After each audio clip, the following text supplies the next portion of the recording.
ಕೆಲವು ದೇಹದ ಮೂಲಕ ಸುಖ, ಕೆಲವು ದೇಹದ ಮೂಲಕ ಒದ್ದಾಟ, ಕೆಲವು ಬುದ್ಧಿಶಕ್ತಿ ಇರತಕ್ಕಂಥ ದೇಹ, ಕೆಲವು ಪ್ರಾಣಿಗಳ ಮೃಗ ಪಕ್ಷಿಗಳ ದೇಹ. ಇದು ಯಾವುದಕ್ಕೂ ಜೀವ ತಾನಾಗಿ ಹೋಗ್ತಾನೆ ಬರ್ತಾನೆ ಅನ್ನೋ ಪ್ರಶ್ನೆ ಇಲ್ಲ.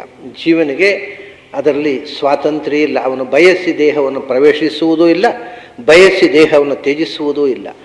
ಅದರ ಹಿಂದೆ ಇರತಕ್ಕಂಥ ಜೀವನ ಶಕ್ತಿಗೂ ಮೀರಿದ, ಅದನ್ನು ನಿಯಂತ್ರಿಸ್ತಕ್ಕ, ಹುಟ್ಟು ಸಾವುಗಳನ್ನು ನಿಯಂತ್ರಿಸುವ ಸಂಗತಿ ಏನು ಮತ್ತು ನಿಜವಾಗಿ ಹುಟ್ಟು ಸಾವು ಅಂದರೆ ಏನು? ಏಕೆಂದರೆ ಹುಟ್ಟುವುದಿಲ್ಲ, ಸಾಯುವುದಿಲ್ಲ. ನೈನಂ ಚಿಂದಂತಿ ಶಸ್ತ್ರಾಣಿ ಅಚ್ಛೇದ್ಯೋಯಂ ಅದಾಹ್ಯೋಯಂ ಎಲ್ಲ ಶಾಸ್ತ್ರಗಳು ಹೇಳ್ತವೆ ಜೀವ ಹುಟ್ಟುವುದೂ ಇಲ್ಲ, ಸಾಯುವುದೂ ಇಲ್ಲ ಅಂತ. ಹಾಗಾಗಿ ಹುಟ್ಟು ಅಂದರೆ ಏನು, ಸಾವು ಅಂದರೆ ಏನು, ಇದನ್ನೆಲ್ಲ ನಾನು ತಿಳಿಬೇಕು ಅಂತ ಕೃಷ್ಣನ ಹತ್ರ, ನೀನಲ್ಲದೆ ಇನ್ಯಾರು ಹುಟ್ಟಿ ಸಾಯುವವರು ಹುಟ್ಟು ಸಾವಿನ ರಹಸ್ಯವನ್ನು ಏನು ಹೇಳಬಲ್ಲರು? ಹುಟ್ಟದವನು ಸಾಯದವನು ಹೇಳಬೇಕು, ಇದನ್ನು ನೀನು ಹೇಳಬೇಕು ಅಂತ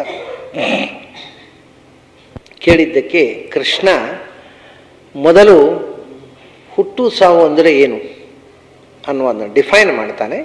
ಆಮೇಲೆ ಅದರ ಕಾರಣಗಳು ಎಲ್ಲ ಸಂಗತಿಗಳನ್ನು ಒಂದೊಂದೇ ತೆರೆದಿಡ್ತಾನೆ. ಮೊದಲು ಸಾವು ಅಂದರೆ ಏನು? ವಿಷಯಾಭಿನಿವೇಶೇನ ನಾತ್ಮಾನಂ ಯತ್ ಸ್ಮರೇನ್ ಮನಃ. ಇದು ಕೃಷ್ಣ ಸಾವಿನ ಬಗ್ಗೆ, ಜಂತೋರ್ವೈ ಕಸ್ಯಚಿದ್ದೇತೋ ಮೃತ್ಯು ಅತ್ಯಂತ ವಿಸ್ಮೃತಿ ಅಂತ.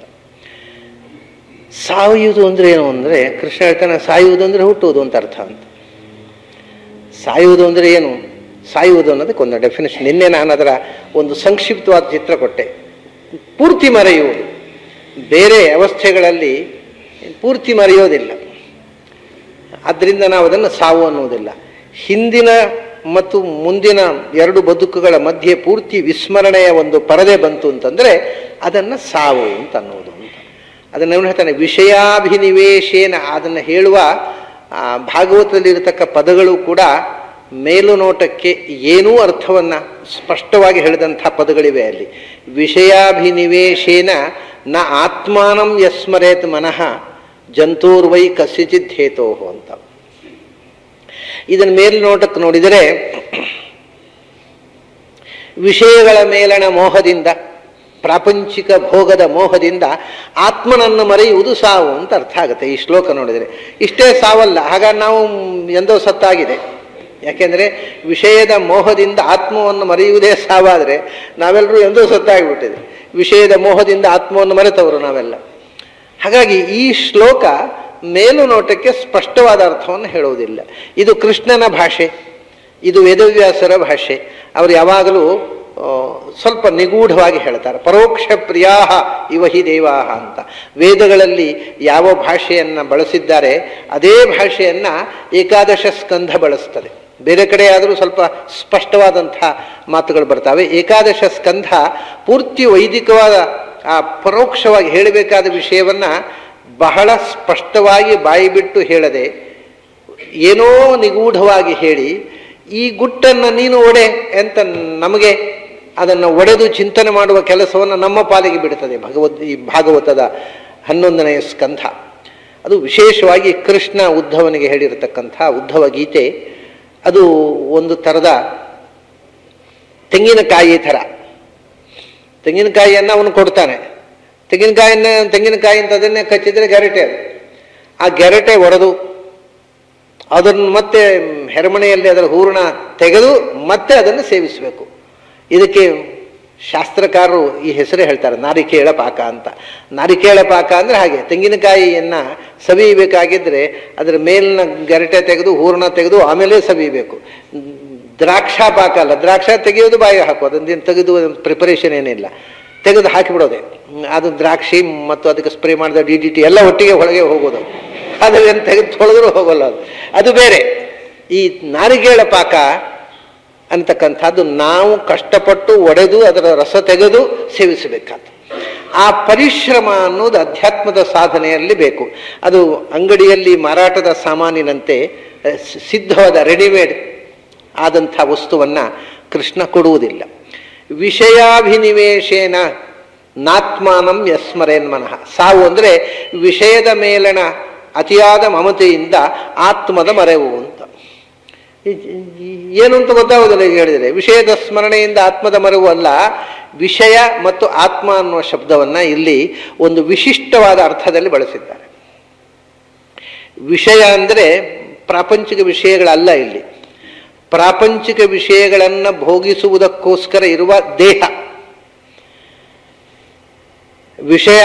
ಇದಕ್ಕೆ ಸುಮಾರಾಗಿ ಮತ್ವರ್ಥೀಯ ಅಚಿಪ್ರತ್ಯಯ ಅಂತ ಹೇಳ್ತಾರೆ. ವಿಷಯ ಅಸ್ಯ ಸಂತೀತಿ ವಿಷಯ ಅಂತ. ವಿಷಯ ಉಳ್ಳದ್ದು ವಿಷಯವೇ. ಭೋಗಾಯತನ ಅಂತ ಅರ್ಥ. ವಿಷಯ ಅಂದರೆ ಭೋಗಕ್ಕೆ, ನಾವು ಭೋಗಕ್ಕೋಸ್ಕರ ಯಾವುದನ್ನು ಬಳಸ್ತೇವೋ ಆ ದೇಹ ವಿಷಯ ಅಂತಾರೆ. ಆ ವಿಷಯ ಅಭಿನಿವೇಶ ಅಂದರೆ ಯಾವ, ಈಗ ಇದ್ದ ದೇಹ ಹೋಗಿದೆ, ಇದ್ದ ದೇಹ ಹೋಗಿದೆ, ಆಮೇಲೆ ಮತ್ತೊಂದು ದೇಹದ ಬಗ್ಗೆ ಆಸಕ್ತಿ ಕುದುರಿದೆ. ಆ ಇನ್ನೊಂದು ದೇಹದ ಬಗ್ಗೆ ಆಸಕ್ತಿ ಕುದುರಿದ್ದರಿಂದ ಅಲ್ಲಿ ತನಕ ಇನ್ನೊಂದು ದೇಹದಲ್ಲಿ ಅವನಿಗೆ ಅಭಿನಿವೇಶ ಬರುವ ತನಕವೂ ಹಿಂದಿನ ದೇಹದ ಮರೆವು ಬರುವುದಿಲ್ಲ. ಈಗ ಸತ್ತ ಮೇಲೂ ಕೂಡ ಅವನಿಗೆ ತಾನು ಹಿಂದೆ ಯಾವ ದೇಹದಲ್ಲಿದ್ದೆ ಅದರ ನೆನಪಿರುತ್ತೆ. ಪ್ರಾಯ ಆ ನೆನಪು ಎಲ್ಲಿವರೆಗೆ ಇರುತ್ತೆ ಅಂದರೆ ಇನ್ನೊಂದು ಗರ್ಭ ಪ್ರವೇಶ ಮಾಡಿದಾಗಲೂ ಇರುತ್ತೆ ಅವನಿಗೆ.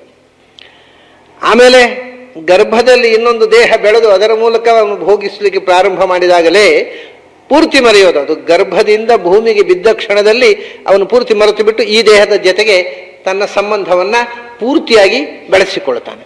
ಹಾಗಾಗಿ ವಿಷಯದ ಅಭಿನಿವೇಶ ಅಂದರೆ ತಾನು ಮುಂದೆ ವಿಷಯ ಭೋಗ ಮಾಡಲಿಕ್ಕಿರುವ ಹೊಸದಾಗಿ ಬಂದ ದೇಹದ ಮೇಲೆ ಮಮತೆ. ಆ ಹೊಸದಾಗಿ ಒಂದು ದೇಹ ಬಂತಲ್ಲ, ಅದರಲ್ಲಿ ಮಮತೆ ಬಂದಾಗ, ಆ ದೇಹದ ಮೋಹ ಅವನನ್ನು ಪೂರ್ತಿ ಆವರಿಸಿದಾಗ ಹಿಂದಿನ ದೇಹ, ಹಿಂದಿನ ಜನ್ಮ ಪೂರ್ತಿ ಮರೆತು ಹೋಗುತ್ತೆ. ಆತ್ಮ ಅಂದರೆ ಶರೀರ ಅಂತ ಅರ್ಥ. ತನ್ನದಾದ ಶರೀರ ಯಾವುದು ಹಿಂದೆ ಇದ್ದದ್ದು. ಆತ್ಮ ಅಂದರೆ ಸ್ವರೂಪ ಅಲ್ಲ, ಹಿಂದೆ ಇದ್ದ ಶರೀರವನ್ನು ಪೂರ್ತಿ ಮರೆತು ಬಿಟ್ಟ. ಯಾಕೆಂದರೆ ಮುಂದೆ ಮತ್ತೊಂದು ಶರೀರ ಬಂತು ಭೋಗಕ್ಕೆ, ಮತ್ತೊಂದು ದೇಹ ಶರೀರ ಸಿದ್ಧವಾದಾಗ ಆ ದೇಹದಲ್ಲಿ ಇವನಿಗೆ ಮಮತೆ ಮೂಡಿತು, ಹಿಂದಿನ ದೇಹದ ಮಮತೆ ಹೋಯಿತು. ಅಲ್ಲಿ ತನಕವೂ ಪೂರ್ತಿ ಹೋಗೋದಿಲ್ಲ. ಯಾಕೆಂದರೆ ದೇಹ ಇಲ್ಲ ನೋಡಿ. ದೇಹ ಇಲ್ಲ ಅಂದರೆ ಇದೆ, ಸೂಕ್ಷ್ಮ ಶರೀರ ಇದೆ. ಆದರೆ ಅವನಿಗೆ ಸೂಕ್ಷ್ಮ ಶರೀರದಲ್ಲಿ ಈ ಸ್ಥೂಲ ಶರೀರದಂತೆ ಭೋಗಿಸಲಿಕ್ಕೆ ಆಗೋದಿಲ್ಲ. ಆ ಭೋಗಕ್ಕೋಸ್ಕರ ಬೇಕಾಗಿರತಕ್ಕ ಸ್ಥೂಲ ಶರೀರ ಸಿಗೋ ತನಕವೂ ಹಿಂದೆ ಇದ್ದದ್ದನ್ನು ಕಳ್ಕೊಂಡ ನೆನಪು ಇರುತ್ತದೆ, ಕಿಂಚಿತ್ ಕಿಂಚಿತ್ತಾದರೂ ಇರ್ತದೆ. ಹೊಸ ಶರೀರ ಸಿಕ್ಕಿದಾಗ ಹಿಂದಿನದು ಪೂರ್ತಿ ಮರೆತು ಹೋಗ್ತದೆ. ಅದರಿಂದ ವಿಷಯ ಅಭಿನಿವೇಶೇನ, ಆ ಮುಂದಿನ ಒಂದು ಹೊಸ ಶರೀರ ಸಿಕ್ಕಿ ಅದರಲ್ಲಿ ಮಮತೆ ಮೂಡಿದಾಗ ಆ ಮಮತೆಯಿಂದಾಗಿ ಅವನಿಗೆ ಒಂದು ರೀತಿಯ ಅದರ ಜೊತೆಗೆ ಒಂದು ತಾದಾತ್ಮ್ಯ, ಅಂದರೆ ಇದೇ ನನ್ನದು ಅನ್ನತಕ್ಕಂಥ ಭಾವನೆ ಬಂದುಬಿಡ್ತದೆ. ಈ ದೇಹ ನನ್ನದು ಅಂತ. ಈ ಹೊಸ ದೇಹದಲ್ಲಿ ಆ ಮಮತೆ ಪೂರ್ಣ ಪ್ರಮಾಣದಲ್ಲಿ ಆವರಿಸಿಕೊಂಡಾಗ ಆತ್ಮಾನಂ ನಸ್ಮರೇತು ಮನಃ ಅಂತ. ಅವನ ಮನಸ್ಸು ಹಿಂದಿನ ಶರೀರವನ್ನು ಮರೆತು ಬಿಡುತ್ತೆ. ಅದು ಮರೆತು ಬಿಡುವುದು ಅಂದರೆ ಮನಸ್ಸಿನಲ್ಲಿ ದಾಖಲೆ ಆಗಿರತಕ್ಕಂಥದ್ದುಂಟಲ್ಲ, ಅದು ಯಾವುದು ಇರೇಸ್ ಆಗಿ ಹೋಗೋದಿಲ್ಲ, ಸ್ವಿಚ್ ಆಫ್ ಆಗೋದು ಅಷ್ಟೇ. ಮತ್ತೆ ಪ್ಲೇ ಮಾಡಿದ್ರೆ ಬರ್ತದೆ ಅದು.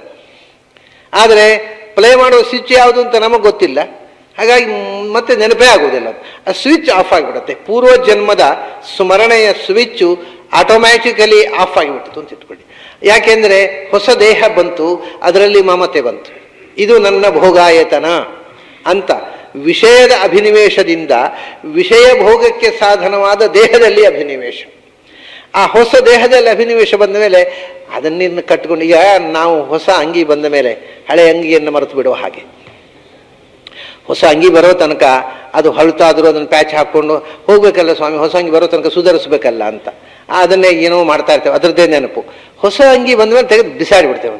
ಮತ್ತೆ ಹಳೆ ಅಂಗಿ, ಹಿಂದೆ ಒಂದು ಅಂಗಿ ಹಾಕ್ಕೊಳ್ತಿದ್ರು ಯಾವುದು, ಯಾರಿಗೂ ಗೊತ್ತು ಸ್ವಾಮಿ, ಅದು ಮರ್ತೇ ಬಿಟ್ಟಿದ್ದೆ ನಾನು, ಅದು ನೆನಪೇ ಇಲ್ಲ. ಯಾಕೆಂದರೆ ಅದಕ್ಕಿಂತ ಒಳ್ಳೆಯ ಒಂದು ಹೊಸ ಅಂಗಿ ಸಿಕ್ಕಿದಾಗ ಹಿಂದಿನ ಡ್ರೆಸ್ಸು ನಾವು ಮರೆತು ಬಿಡ್ತೇವೆ. ಹಾಗೆ ಹೊಸ ವಿಷಯ ಭೋಗಕ್ಕೆ ಸಾಧನವಾದ ಒಂದು ಹೊಸ ಶರೀರ ಸಿಕ್ಕಿದಾಗ ಖುಷಿ ಆಯ್ತು ಅವನಿಗೆ. ಓ, ನನ್ನ ಭೋಗಕ್ಕೊಂದು ಆಲಂಬನ ಸಿಕ್ಕಿತು ಅಂತ. ಅದರಲ್ಲಿ ಮಮತೆ ಮೂಡಿತು, ಇದು ನನ್ನದು ಅಂತ. ಅವಾಗ ಇನ್ನೊಂದು ದೇಹದಲ್ಲಿ ಇದು ನನ್ನದು ಅನ್ನೋ ಮಮತೆ ಮೂಡುವ ತನಕವೂ ಕಿಂಚಿತ್ತಾಗಿ ಹಿಂದಿನ ನೆನಪು ಇರುತ್ತದೆ, ಕಾಡ್ತಾ ಇರ್ತದೆ. ಕೆಲವು ಪೂರ್ಣ ಪ್ರಮಾಣದಲ್ಲಿ ಕಿಂಚಿತ್ತಾದರೂ ಇರುತ್ತದೆ. ಅದು ಬಂದಾಗ ಆತ್ಮಾನಂ, ತನ್ನದಾಗಿದ್ದ ಹಿಂದಿನ ದೇಹವನ್ನು ನ ಸ್ಮರೆಯಿತು, ಮನಸ್ಸು ಮರೆತು ಬಿಡ್ತದೆ. ಅಂದರೆ ಮನಸ್ಸಿನಲ್ಲಿ ಮೆಮೊರಿ ಶೆಲ್ ಅಂತಿದೆಯಲ್ಲ, ಆ ಮೆಮೊರಿ ಶೆಲ್ಲಿನಲ್ಲಿ ಬೇಕಾದ್ದನ್ನೆಲ್ಲ ಮೇಲೆ ಇಟ್ಟುಕೊಳ್ಳುತ್ತೆ. ಅದು ಬೇಡವಾದ್ದನ್ನು ಸುಪ್ತ ಪ್ರಜ್ಞೆ ಕಳಿಸಿಬಿಡುತ್ತೆ. ಸಬ್ಕಾನ್ಷಿಯಸ್ ಲೆವೆಲ್ನಲ್ಲಿ ಇರುತ್ತೆ ಅದು, ಆದರೆ ಅದ್ಮೇಲೆ ಬರೋದೇ ಇಲ್ಲ. ಅದನ್ನೆಲ್ಲ ಈ ಕಡತ ವಿಲೇವಾರಿ ಮಾಡುವಾಗ ಇದೆಲ್ಲ ಕೆಲಸ ಆಗೋಯ್ತು, ಇನ್ನು ಬೇಡ ಅಂತ ಕಟ್ಟಿ ಒಳಗೆ ಹಾಕಿಬಿಡ್ತೇವಲ್ಲ, ಹಾಗೆ ಈ ಪೂರ್ವಜನ್ಮದ ಸ್ಮೃತಿಗೆ ಸಂಬಂಧಪಟ್ಟಂತಹ ಏನು ಒಂದು ಕ್ಯಾಸೆಟ್ ಇದೆ ಅದು ಆಫ್ ಆಗಿಬಿಡುತ್ತೆ. ಅದು ಕ್ಯಾಸೆಟ್ ಇದೆ, ಅದನ್ನು ಪ್ಲೇ ಮಾಡಲಿಕ್ಕೆ ಬೇಕಾದಂತಹ ಸ್ವಿಚ್ ಆಫ್ ಆಗಿಬಿಟ್ಟಿದೆ. ಇದನ್ನೇ ಸಾವು ಅನ್ನೋದು ಅಂತ. ಈಗ ಒಂದು ವಿಷಯ ಏನು ಗೊತ್ತುಂಟ, ಕೃಷ್ಣ ಸಾಯುವುದನ್ನು ಸಾವು ಅಂತ ಹೇಳೋದಿಲ್ಲ, ಹುಟ್ಟುವುದನ್ನು ಸಾವು ಅಂತ ಹೇಳ್ತಾನೆ. ಯೋಚನೆ ಮಾಡಿ, ವಿಷಯದ ಅಭಿನಿವೇಶೇನ ಹೊಸ ಶರೀರ ಬಂದು ಅದರಲ್ಲಿ ಮಮತೆ ಬಂದು ಹಿಂದಿನಂದನ್ನು ಮರೆಯುವುದು ಸಾವು ಅಂದ. ಅಂದರೆ ಹೊಸ ದೇಹದಲ್ಲಿ ಮಮತೆ ಬಂದು ಹೊಸ ದೇಹ ಬರುವುದು, ಹೊಸ ದೇಹ ಬರುವುದೇ ಸಾಯೋದು. ಅಂದರೆ ಹಳೆ ದೇಹವನ್ನು ಮರೆಯುವುದೇ ಸಾವು. ಅಂದರೆ ವಿಷಯಾಭಿನಿವೇಶೇನ ನಾತ್ಮಾನಂ ಯತ್ ಸ್ಮರೇನ್ ಮನಃ ಜಂತೋರ್ವೈ. ಯಾಕೆ ಮರೆಯುತ್ತದೆ ಅದನ್ನ? ಅಂದರೆ ಕಸ್ಯಚಿದ್ದೇತೋಹೋ ಅಂತ ಕೃಷ್ಣ ಹೇಳ್ತಾನೆ, ಯಾವುದೋ ಒಂದು ಕಾರಣದಿಂದ. ಅರೆ, ಇಷ್ಟು ಹೇಳಲಿಕ್ಕೆ ಕೃಷ್ಣ ಬೇಕಾ? ಏನೋ ಒಂದು ಕಾರಣ ಇರಬೇಕಪ್ಪ ಅಂತ ನಾವು ಹೇಳ್ಬೋದಲ್ವಾ? ಕೃಷ್ಣನು ಹೀಗೆ ಹೇಳೋದಾದ್ರೆ ನಾವು ಕೃಷ್ಣ ಹತ್ರ ಕೇಳೋದು ಯಾಕೆ? ಯಾವುದೋ ಒಂದು ಫಾರ್ ಸಮ್ ಅನ್ನೋನ್ ರೀಸನ್ ಅಂತ ಹೇಳೋದಕ್ಕೆ ಕೃಷ್ಣ ಬೇಕಾ? ಅನ್ನೋನ್ ರೀಸನ್ ಅಂತಲ್ಲ, ಕಸ್ಯಚಿದ್ದೇತೋಹೋ ಅನ್ನೋದು ಕೃಷ್ಣ ಯಾಕೆ ಹೇಳ್ತಾನೆ ಅಂದರೆ ಮುಂದೆ ಅದನ್ನು ವಿವರವಾಗಿ ಹೇಳ್ತಾನೆ. ಇಂಥದೇ ಕಾರಣ ಅಂತ ಪ್ರತಿಯೊಂದು ಹೊಸ ಹುಟ್ಟಿಗೂ ಕೂಡ ಒಂದು ಡೆಫಿನಿಟ್ ಆದ ಕಾರಣ ಇಲ್ಲ. ಅದರಿಂದ ಒಂದೇನು ಅಂದರೆ ಒಬ್ಬೊಬ್ಬನಿಗೆ ಒಟ್ಟಿಗೆ ಮೂಲಭೂತವಾಗಿ ಅವನಿಗೆ ಗೊತ್ತುಂಟಲ್ಲ, ಸ್ವಕರ್ಮಭೀಹಿ ಅಂತ ಅವನು ಹೇಳಿದ್ದಾನೆ. ತನ್ನ ಪೂರ್ವ ಕರ್ಮಗಳಿಂದ ಸ್ವಕೃತೈಹಿ ಕರ್ಮಭೀಹಿ ಪ್ರಭೋ ಅಂತ ಕೃಷ್ಣನ ಹತ್ರ ಹೇಳುವಾಗಲೇ ಹುಟ್ಟಿಗೆ ಕಾರಣ ಕರ್ಮ ಅಂತ ಹೇಳಿದ್ದಾನೆ. ಅದರ ವಿವರ ಬೇಕು ಅಂತ. ಆ ಕರ್ಮ ಹೇಗೆ ಅದು ಕೆಲಸ ಮಾಡುತ್ತೆ, ಯಾವ ಕರ್ಮ ಯಾವ ರೀತಿ ನಮ್ಮ ಮೇಲೆ ಪರಿಣಾಮ ಮಾಡುತ್ತೆ, ಆ ಕರ್ಮ ಅನ್ನೋದು ಎಲ್ಲಿಂದ ಪ್ರಾರಂಭವಾಗುತ್ತೆ, ಇದೆಲ್ಲ ಅವನಿಗೆ ಬೇಕಾಗಿತ್ತು, ಉದ್ಧವನಿಗೆ. ಅದರಿಂದ ಕರ್ಮ ಕಾರಣ ಅಂತ ಗೊತ್ತುಂಟಲ್ಲ, ಯಾವುದೋ ಒಂದು ಕರ್ಮದಿಂದಾಗಿ. ಅದರ ವಿವರ ಮತ್ತೆ ನೋಡೋಣ ಅಂತ. ಅದನ್ನ ಕಸ್ಯಚಿತ್ ಕರ್ಮಣಃ ಹೇತೋಹೋ. ಇನ್ನೊಂದು ವಿಷಯ, ಕೃಷ್ಣ ಕಸ್ಯಚಿತ್ ಹೇತೋಹೋ ಅಂದರೆ ಯಾರೋ ಒಬ್ಬನಿಂದಾಗಿ ಅಂತ. ಯಾವುದೋ ಒಂದು ಕಾರಣದಿಂದ, ಯಾರೋ ಒಬ್ಬನಿಂದಾಗಿ. ಯಾರೋ ಒಬ್ಬ, ಯಾರವ? ಅವನೇ. ಆದ್ರಿಂದ ನನ್ನಿಂದ ಅಂತ ಹೇಳೋ ಬದಲು ಕಸ್ಯಚಿತ್ ಹೇತೋಹೋ, ಒಬ್ಬ ಇದ್ದಾನಲ್ಲ ಎಲ್ಲವನ್ನು ನಿಯಂತ್ರಿಸುವ, ಅವನಿಂದಾಗಿ. ಕಸ್ಯಚಿತ್ ಹೇತೋಹೋ ಜಂತೋರ್ವೈ ಕಸ್ಯಚಿತ್ ಹೇತೋಹೋ. ಆದ್ದರಿಂದ ಏನಾಗತ್ತೆ? ಮೃತ್ಯು ಅತ್ಯಂತ ವಿಸ್ಮೃತಿ, ಎಬ್ಸಲ್ಯೂಟ್ ಫಾರ್ಗೆಟ್ಫುಲ್ನೆಸ್. ಪೂರ್ತಿ ಒಂದು ಪರದೆ, ಅದರ ಆಚೆಗಿನದ್ದು ಏನೂ ಗೊತ್ತಿಲ್ಲ ಅಂತಾಗುವ ಸ್ಥಿತಿ ಉಂಟಲ್ಲ, ಅದು ಸಾವು. ಅರ್ಥಾತ್ ಅವನು ಯಾವಾಗ ಪೂರ್ಣ ಸಾಯ್ತಾನೆ ಅಂದರೆ ಈ ದೇಹ ಬಿಟ್ಟು ಹೋಗ್ತಾನಲ್ಲ, ಅವಾಗ ಪೂರ್ತಿ ಸಾಯೋಲ್ಲ ಅವನು. ಯಾಕಂದ್ರೆ ಅವಾಗಲೂ ದೇಹದ ನೆನಪಿದೆ ಅವನಿಗೆ. ಮತ್ತು ಸತ್ತೇ ಇಲ್ಲ ಅವನು, ದೇಹದಿಂದ ಹೊರಗೆ ಹೋದ ಅಷ್ಟೇ. ಮತ್ತೊಂದು ದೇಹದಲ್ಲಿ ಸೇರಿಕೊಂಡಲ್ಲ, ಅದೇ ನಿಜವಾದ ಸಾವು ಅಂತಾನೆ. ಮತ್ತೊಂದು ದೇಹದಲ್ಲಿ ಸೇರಿಕೊಂಡು ಇದನ್ನು ಪೂರ್ತಿ ಮರೆತ ಅಲ್ಲ, ಅದೇ ನಿಜವಾದ ಸಾವು. ಇದು ಯಾಕೆ ಅಂದರೆ ಇದನ್ನು ಕೃಷ್ಣ ಯಾಕೆ ಹೀಗೆ ಹೇಳ್ತಾರೆ ಅಂದರೆ ಅದಕ್ಕೆ ಕಾರಣ ಉಂಟು. ಶಾಸ್ತ್ರಕಾರರು ಸಾವು ಮತ್ತು ಹುಟ್ಟು ಅನ್ನೋದನ್ನು ಎರಡು ಬೇರೆ ಬೇರೆ ಅಂತ ಒಪ್ಪುವುದಿಲ್ಲ. ಹುಟ್ಟುವುದು ಅಂದರೆ ಒಂಥರ ಸಾಯೋದು, ಸಾಯೋದು ಅಂದರೆ ಒಂಥರ ಹುಟ್ಟೋದು ಅಂತ ಹೇಳ್ತಾರೆ. ಅವರು ಹುಟ್ಟು ಮತ್ತು ಸಾವುಗಳನ್ನು ಬೇರೆ ಬೇರೆಯಾಗಿ ಪರಿಗಣಿಸುವುದಿಲ್ಲ. ತಲವಕಾರ ಬ್ರಾಹ್ಮಣದಲ್ಲಿ ಈ ಮಾತು ಬಹಳ ಸ್ಪಷ್ಟವಾಗಿ ಹೇಳ್ತಾರೆ. ಉಪನಿಷತ್ತಿನ ಮೊದಲು ಬರತಕ್ಕಂಥ ಭಾಗ, ತಲವಕಾರ ಉಪನಿಷತ್ತಿನ ಮೊದಲು ಬರತಕ್ಕಂಥ ಭಾಗ. ತಲವಕಾರ ಬ್ರಾಹ್ಮಣದಲ್ಲಿ ಏನು ಹೇಳ್ತಾರೆ ಅಂದರೆ, ಮನುಷ್ಯ 4 ಬಾರಿ ಸಾಯ್ತಾನೆ. ಅವರು ಹುಟ್ಟುವುದನ್ನ ಹೇಳುವ ರೀತಿ ನೋಡಿ, ಮನುಷ್ಯ 4 ಬಾರಿ ಸಾಯ್ತಾನೆ.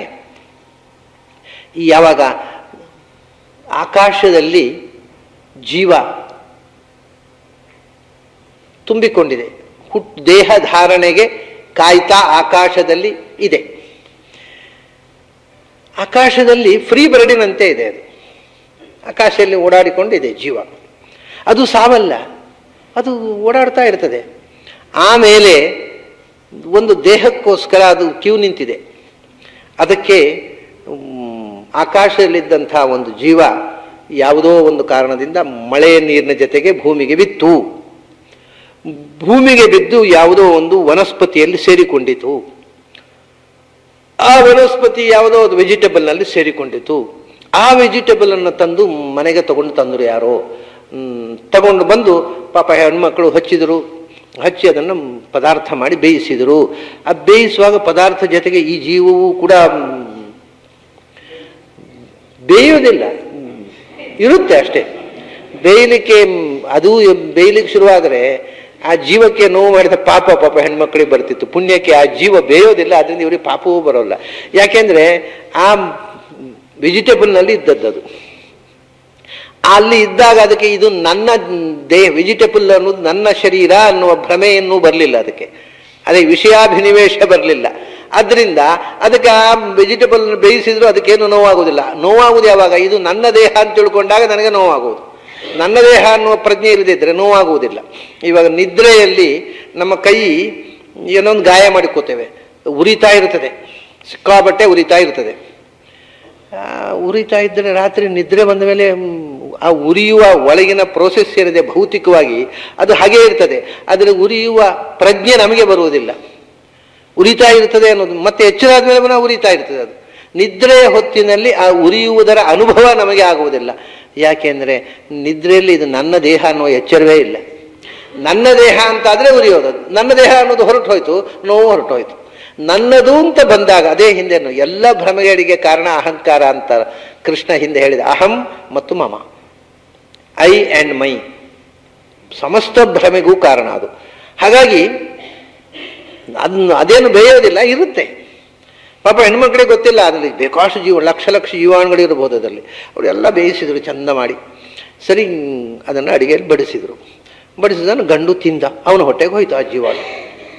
ಎಷ್ಟೆಲ್ಲ ಪ್ರೋಸೆಸ್ ಆಗಬೇಕು. ಒಂದು ಜೀವ ಗರ್ಭಕೋಶದಲ್ಲಿ ಸೇರಿ ಅಲ್ಲಿ 9 ತಿಂಗಳು ಬೆಳೆದು ಹುಟ್ಟಬೇಕಾಗಿದ್ದರೆ ವಾತಾವರಣದಲ್ಲಿ ಇದ್ದ ಜೀವ, ಅವನು ಕೃಷ್ಣ ತನ್ನ ವಾತಾವರಣದಲ್ಲಿ ಇತ್ತಲ್ಲ, ಅದು ಸಾವಲ್ಲ, ಅದು ಸಹಜ ಸ್ಥಿತಿ. ಅದು ಆಮೇಲೆ ಈ ಕಾಯಿಪಲ್ಯಲ್ಲಿ ಸೇರಿಕೊಂಡು, ಕಾಯಿಪಲ್ಯ ಬೇಯಿಸುವಾಗ ಆ ಬೇಯುವ ಪಾತ್ರೆಯಲ್ಲಿ ತಾನೂ ಸೇರಿಕೊಂಡು ಇವನು ಹೊಟ್ಟೆಗೆ ಹೋಗಿ, ಆ ಹೊಟ್ಟೆಯಲ್ಲಿ ಗಂಡಿನ ರೇತಸ್ಸಿನ ಜೊತೆಗೆ ಸೇರಿಕೊಂಡು ಹೆಣ್ಣಿನ ಹೊಟ್ಟೆಗೆ ಹೋಗಿ ಆಮೇಲೆ ಅಲ್ಲಿ 9 ತಿಂಗಳು, ಇದು ಸಾವು. ಅದು ನಿಜವಾದ ಡೆತ್ ಇದು. ಯಾಕೆಂದರೆ ಫ್ರೀ ಬರ್ಡ್ ಆಗಿದ್ದದ್ದು ಪಂಜರದೊಳಗೆ ಸೇರಿ ಸಿಕ್ಕಾಕೊಳ್ಳುವುದೇ ಡೆತ್ತು. ಅದನ್ನ ಯತ್ ಪಿತಾ ಯೋನ್ಯಾಮ್ರೇತ ಸಿಂಚತಿ ತತ್ ಪ್ರಥಮಂ ಮ್ರಿಯತೆ. ತಂದೆ ಅಂದರೆ ಮುಂದೆ ಹುಟ್ಟುವ ಮಗುವಿನ ತಂದೆ ಅಂತ ಅರ್ಥ. ತಂದೆಯಾಗಲಿರುವ ಗಂಡು ಹೆಣ್ಣಿನ ಗರ್ಭಕ್ಕೆ ಆ ಜೀವವನ್ನು ತನ್ನ ರೇತಸ್ಸಿನ ಮೂಲಕ ಏನು ಸುರಿತಾನೆ, ಆಗ ಹೆಣ್ಣಿನ ಗರ್ಭಕೋಶಕ್ಕೆ ಹೋಗಿ ಸತ್ತ. ಹುಟ್ಟಿದ ಅಂತ ಹೇಳಿದವರು ಪ್ರಥಮ ಮ್ರಿಯತೆ, ಗರ್ಭಕೋಶಕ್ಕೆ ಹೋಗಿ ಸತ್ತ. ಯಾಕೆಂದ್ರೆ ಸತ್ತ ಮೇಲೆ ಏನಾಗೋದು? ತಮಸ್ಸಿಗೆ ಹೋಗೋದು. ಇದು ಅಂಧಮಿಮವೈ ತಮೋ ಯದ್ಯೋನಿಹಿ. ಹೆಣ್ಣಿನ ಗರ್ಭಕೋಶ ಅನ್ನೋದು ಕತ್ತಲೆ ಮನೆ, ಅದೇ ಅಂಧನ್ ತಮಸ್ಸು. ಸತ್ತು ಅಂಧನ್ ತಮಸ್ಸಿಗೆ ಹೋದ. 9 ತಿಂಗಳು ಆ ಅಂಧನ್ ತಮಸ್ಸಲ್ಲಿ ಅನುಭವಿಸಿದ. ಅವನೇ ಅಥ ಯಜ್ಜಾಯತೆ ತದ್ವಿತೀಯಂ ಮ್ರಿಯತೆ. ಆಮೇಲೆ ಭೂಮಿಯಲ್ಲಿ ಹುಟ್ಟಿ ಸತ್ತ ಅಂದರು. ಭೂಮಿಯಲ್ಲಿ ಬಿದ್ದು ಸತ್ತ. 2ನೇ ಸಾವು, ಹೊಟ್ಟೆಯಿಂದ ಹೊರಕ್ಕೆ ಬೀಳುವುದು 2ನೇ ಸಾವು. ಅಥಯದ್ ದೀಕ್ಷತೆ ತತ್ ತೃತೀಯಂ ಮ್ರಿಯತೆ. ಆಮೇಲೆ ಅವನಿಗೆ 7-8 ವರ್ಷ ಆಯಿತು, ಅವನಿಗೆ ಶಾಲೆ ಕಳಿಸಿ ವಿದ್ಯಾಭ್ಯಾಸ. ಹಿಂದಿನ ಕಾಲ ಉಪನಯನ ಮಾಡಿ ಗುರುಕುಲವಾಸ. ಉಪನಯನ ಅಂದರೆ ಅಧ್ಯಯನ ದೀಕ್ಷೆ. ನಾನು ಇನ್ನು ಮೇಲೆ ಶಾಸ್ತ್ರಾಧ್ಯಯನ ಮಾಡಿ ಜ್ಞಾನಿಯಾಗಿ ಬದುಕುತ್ತೇನೆ ಅನ್ನುವಂಥ ದೀಕ್ಷಾ ಬಂಧ ಉಪನಯನ ಅಂದರೆ. ಅಷ್ಟೇ, ಸುಮ್ಮನೆ ಕುತ್ತಿಗೆ ಹಗ್ಗ ಹಾಕೊಳ್ಳೋದಲ್ಲ ಅದು. ಅದಕ್ಕೊಂದು ಅರ್ಥ ಇದೆ. ಆ ಅರ್ಥ ಇರಿದರೆ ಹಗ್ಗ, ಕುತ್ತಿಗೆ ಒಂದು ಹಗ್ಗ ಅಷ್ಟೇ. ಈ ದೀಕ್ಷಾ ಬಂಧ ಏನಿದೆ, ಆವಾಗ ಮೊದಲು ಬರೇ ಉಣ್ಣುವುದು, ಆಡೋದು, ಮಲಗೋದು ಇದ್ದಂಥ ಹುಡುಗ ಜ್ಞಾನದಿಂದ ಪುನರ್ಜನ್ಮ ಪಡೆದ ಸತ್ತ. ಹೊಸ ಜ್ಞಾನಿಯಾದ ಹುಡುಗ ಹುಟ್ಟಿದ. ಉಪನಯನ ಆದಾಗ 3ನೇ ಬಾರಿ ಸತ್ತ ಅಂದರು. ಅಥಯತ್ ಪಿತಾ ಯೋನ್ಯಾಂ ರೇತ ಸಿಂಚತಿ ತತ್ ಪ್ರಥಮಂ ಮ್ರಿಯತೆ. ಯಜ್ಜಾಯತೆ ತದ್ವಿತೀಯಂ ಮ್ರಿಯತೆ. ಯದ್ದೀಕ್ಷತೆ ತತ್ ತೃತೀಯಂ ಮ್ರಿಯತೆ. ಅವನಿಗೆ ದೀಕ್ಷೆ ಆಯ್ತು, ಜ್ಞಾನ ದೀಕ್ಷೆ ಆಯಿತು, 3ನೇ ಬಾರಿ ಸತ್ತ. ಅಥಯನ್ ಮ್ರಿಯತೆ ತಚ್ಚತುರ್ಥಂ ಮ್ರಿಯತೆ. ಮತ್ತೊಂದು ದಿವಸ ಸತ್ತ, 4ನೇ ಬಾರಿ ಸತ್ತ. ಅಂದರೆ ಅವರು ಎಲ್ಲವನ್ನೂ ಸಾವು ಅಂತ ಪರಿಗಣಿಸ. ಹುಟ್ಟುವುದು ಒಂಥರದ ಸಾವು. ಯಾಕೆಂದರೆ ನಮಗೆ ಗೊತ್ತಿದೆ, ವಾಸ್ತವಿಕವಾಗಿ ಹುಟ್ಟುವುದು ಸಾಯುವುದು ಅಂತ ಒಂದಿಲ್ಲ. ಮತ್ತೆ ಇದು ಒಂದು ಮೆಟಮಾರ್ಫಾಸಿಸ್, ಬದಲಾವಣೆ, ಚೇಂಜು ಅಷ್ಟೇ.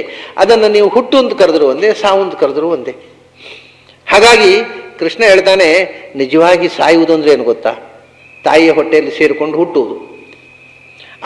ಅವನು ಆಕಾಶದಲ್ಲಿ ಸ್ವತಂತ್ರವಾಗಿ ಹಾರಾಡುವ ಪಕ್ಷಿಯಂತೆ ಇದ್ದವ ಪಂಜರದಲ್ಲಿ ಸೇರಿಕೊಂಡ. ಆ ಪಂಜರದಲ್ಲಿ ಸೇರಿಕೊಳ್ಳುವುದೇ ನಿಜವಾದ ಸಾವು. ಆವಾಗ ಆ ಪಂಜರದಲ್ಲಿ ಸೇರಿಕೊಂಡಾಗ ಹಿಂದೆ ಆಕಾಶದಲ್ಲಿ ಸ್ವತಂತ್ರವಾಗಿ ಹಾರುತ್ತಾ ಇದ್ದದ್ದನ್ನು ಮರೆತೇ ಬಿಟ್ಟ. ಪೂರ್ತಿಯಾಗಿ ಮರೆತೋಯ್ತು. ಆಮೇಲೆ ಬಾಗಿಲು ತೆರೆದ್ರೆ ಹೊರಗೆ ಹೋಗಲ್ಲ ಅವನು. ಅಯ್ಯೋ, ಆಕಾಶಕ್ಕೆ ಹೋದರೆ ಹೇಗೆ ಹಾರಾಡುವುದು, ಇದರೊಳಗೆ ಆರಾಮವಾಗಿದೆ ಅಂತ ಕೂತು ಬಿಡ್ತಾನೆ. ಇದು ಆ ಪೂರ್ವದ ವಿಸ್ಮೃತಿ, ಉತ್ತರದ ಅಭಿಮಾನದಿಂದ, ನಾನು ಮುಂದೆ ಪಡೆದಂಥ ಆ ಶರೀರದ ಮೇಲಣ ಮೋಹದಿಂದ ಹಿಂದಿನದ್ದೆಲ್ಲವೂ ಮರೆತು ಹೋಗುವುದು. ಅದನ್ನೇ ವಿಷಯಾಭಿನಿವೇಶೇನ ನಾತ್ಮಾನಂ ಯತ್ಸ್ಮರೇನ್ ಮನಃ ಜಂತೋರ್ವೈ ಕಸ್ಯಚಿದ್ ಹೇತೋಹೋ. ಅದಕ್ಕೆ ಯಾವುದೋ ಒಂದು ಕರ್ಮ ಕಾರಣ, ಯಾವನೋ ಒಬ್ಬ ಕಾರಣ,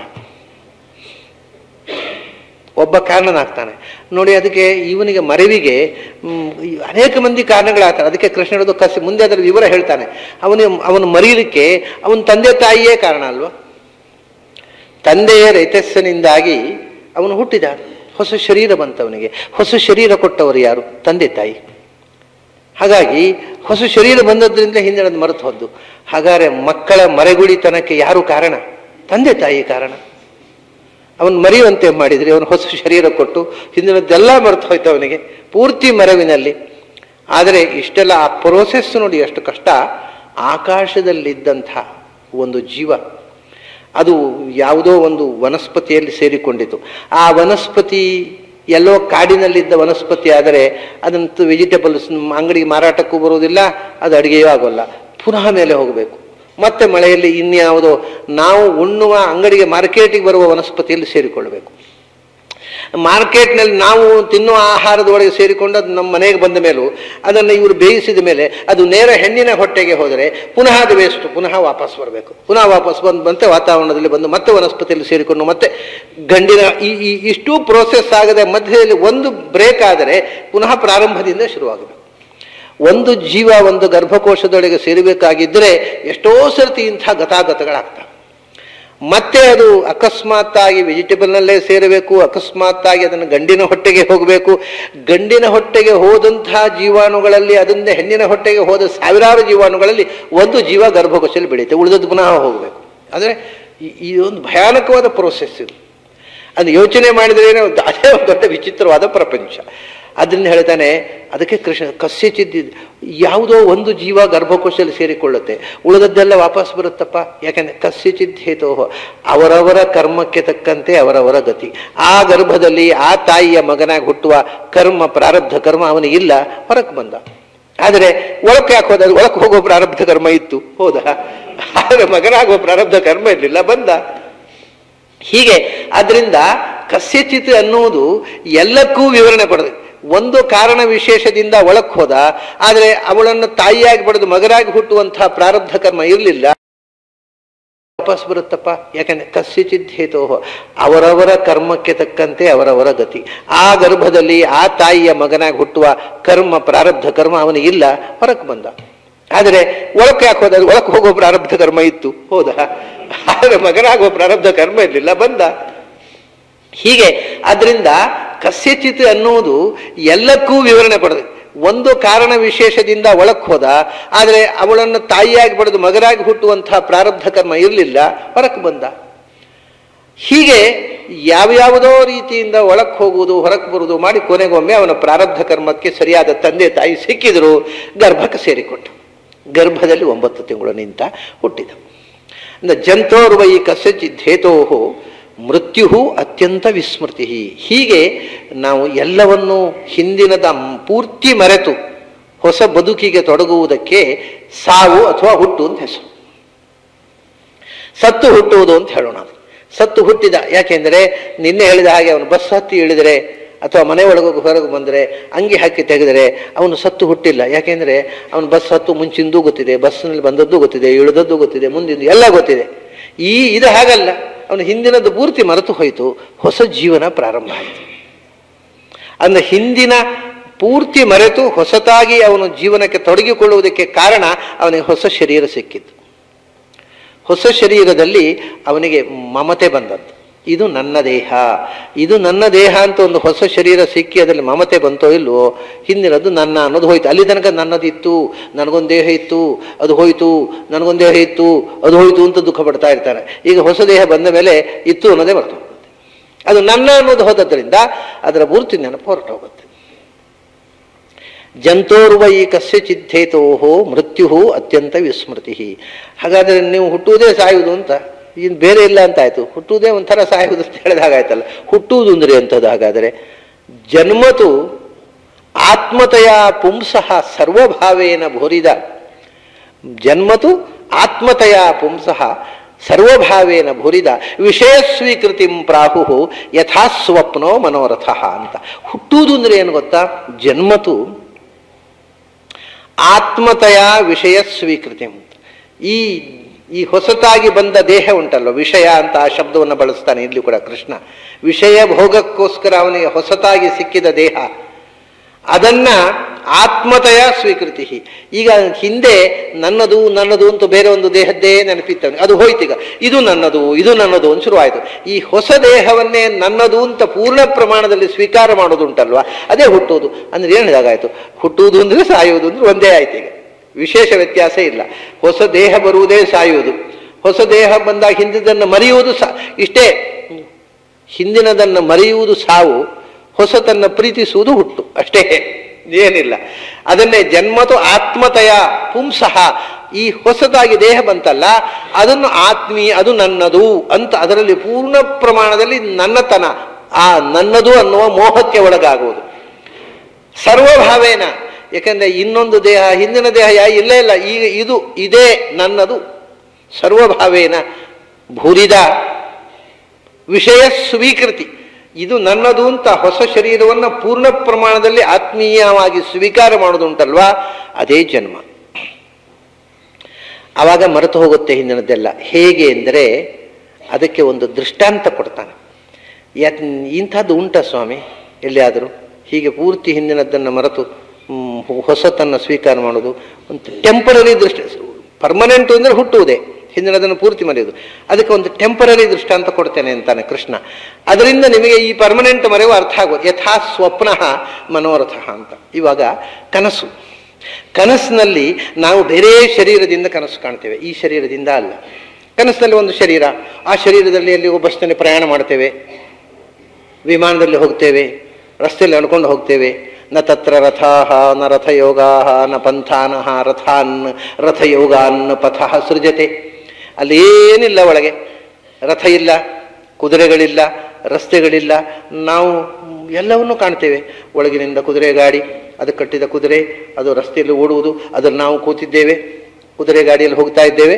ಕುದುರೆ ಗಾಡಿ ಅನ್ನೋದು ಒಂದು ಕುದುರೆ ಗಾಡಿ ಅಲ್ಲ, ವಿಮಾನ ಇರ್ಬೋದು, ಕಾರ್ ಇರ್ಬೋದು, ಆನೆ ಮೇಲೆ ಇರ್ಬೋದು, ಎತ್ತಿನ ಗಾಡಿ ಇರ್ಬೋದು, ಒಟ್ಟು ಏನೋ ಒಂದು ನೋಡ್ತೇವೆ ಕನಸಿನಲ್ಲಿ. ಅದನ್ನು ನಾವು ಕೂತು ಪ್ರಯಾಣ, ಆ ಶರೀರ ಬೇರೆ. ಆವಾಗ ಆ ಶರೀರದ ಮೂಲಕ ನಾವು ಎಲ್ಲವನ್ನು ಅನುಭವಿಸ್ತೇವಲ್ವಾ. ಆಗ ಈ ಶರೀರದ ನೆನಪೇ ಇಲ್ಲ. ಯಾರಿಗಾದರೂ ಕನಸಿನಲ್ಲಿ ಈ ಶರೀರದ ನೆನಪಿರುತ್ತೆ, ಅದೇ ಶರೀರ. ಎಚ್ಚರ ಆದ್ಮೇಲೆ ಅದಲ್ಲ, ಇಲ್ಲಿ ಒಂದು ಬೇರೆ ಉಂಟು ಅಂತ ಗೊತ್ತಾಗೋದು. ಹೇಗೆ ಬೇರೆ ಒಂದು ಶರೀರ ಸಿಕ್ಕಿದಾಗ ನೀನು ಕನಸಿನಲ್ಲಿ ಈ ಶರೀರವನ್ನು ಮರೀತೀಯೋ ಹಾಗೆಯೇ ಅಂತಾನೆ ಕೃಷ್ಣ. ಎಷ್ಟು ಸೈಕಾಲಜಿಯಲ್ಲಿ ನಮ್ಮನ್ನು ಒಳಗೆ ಕರ್ಕೊಂಡು ಹೋಗ್ತಾನೆ ನೋಡಿ. ಕನಸಿನಲ್ಲಿ ನಿನಗೆ ಬೇರೊಂದು ಶರೀರ ಸಿಕ್ಕಿತು, ಅದರಲ್ಲಿ ನೀನು ಕಾರ್ನಲ್ಲಿ ಕೂತು ಪ್ರಯಾಣ ಮಾಡಿದಿ, ಆಗ ಈ ಶರೀರದ ಸುದ್ದಿಯೇ ಇಲ್ಲ. You totally forgot this. ಆಮೇಲೆ ಎಚ್ಚರ ಆದ್ಮೇಲೆ ವ್ಯತ್ಯಾಸ ಎಷ್ಟು? ಹಾಗಾದ್ರೆ ಕನಸಿನಲ್ಲಿ ಸತ್ಯವೋ? ಇಲ್ಲ. ಎಚ್ಚರ ಆದ್ಮೇಲೆ ಬರೋ ಈ ದೇಹದ ನೆನಪು ಉಂಟಲ್ಲ, ಇದರಲ್ಲಿ ಮರೆತು ಹೋದ್ರೆ ಹೋಗೋದೆ, ಮತ್ತೆ ನೆನಪಾಗೋದಿಲ್ಲ. ಇಷ್ಟೇ ವ್ಯತ್ಯಾಸ. ಅದಕ್ಕೆ ಇದು ಸಾವಿನ ಒಂದು ಮಿನಿಯೇಚರ್ ಅಷ್ಟೇ. ಕನಸಿನಲ್ಲಿ ಹಾಗೆಯೇ ಇನ್ನೊಂದು ವಿಷಯ ಏನು ಅಂದರೆ ಸ್ವತಃ ಸ್ವಪ್ನಃ ಮನೋರಥ. ಒಬ್ಬ ಹುಡುಗ, ಅವನು ಟೆಕ್ಸ್ಟ್ ಬುಕ್ ಹಿಡ್ಕೊಂಡು ಕೂತ್ಕೊಳ್ತಾನೆ ಓದಬೇಕು ಅಂತ. ಆ ಟೆಕ್ಸ್ಟ್ ಬುಕ್ಕಿನಲ್ಲಿ ಅವನು ಪ್ರೀತಿಸಿದ ಹುಡುಗಿ ಕಾಣ್ತಾಳೆ. ಟೆಕ್ಸ್ಟ್ ಬುಕ್ನ ಒಂದು ಲೈನೂ ಕಾಣೋದಿಲ್ಲ. ಕಡೆಗೆ ಅವನು ಕಣ್ಮುಚ್ಚಿ ಕೂತ್ಕೊಳ್ತಾನೆ, ಪುಸ್ತಕ ಮಡಚಿಟ್ಟು. ಕಣ್ಮುಚ್ಚಿ ಕೂತ್ಕೊಂಡಾಗ ಅವನು ಆ ಹುಡುಗಿ ಜೊತೆಗೆ ಅವನು ಮರ ಸುತ್ತಾ ಇರ್ತಾರೆ ಕಣ್ಮುಚ್ಚಿ. ಕಣ್ಣು ತೆರೆದಾಗ ಇಲ್ಲೇ ಕೂತಿದ್ದಾನೆ ಕೋಣೆಯಲ್ಲಿ. ಆ ಮನೋರಥ ಕನಸು, ಹಗಲು ಕನಸು ಮುಗಿಯುವವರೆಗೆ ಅವನಿಗೆ ಈ ದೇಹದ ಎಚ್ಚರವೇ ಇಲ್ಲ. ಅವನು ಆ ಕನಸಿನ ಪ್ರಪಂಚದಲ್ಲಿ ಆ ಹುಡುಗಿ ಜೊತೆಗೆ ಮರ ಸುತ್ತಾ ಇರ್ತಾನೆ.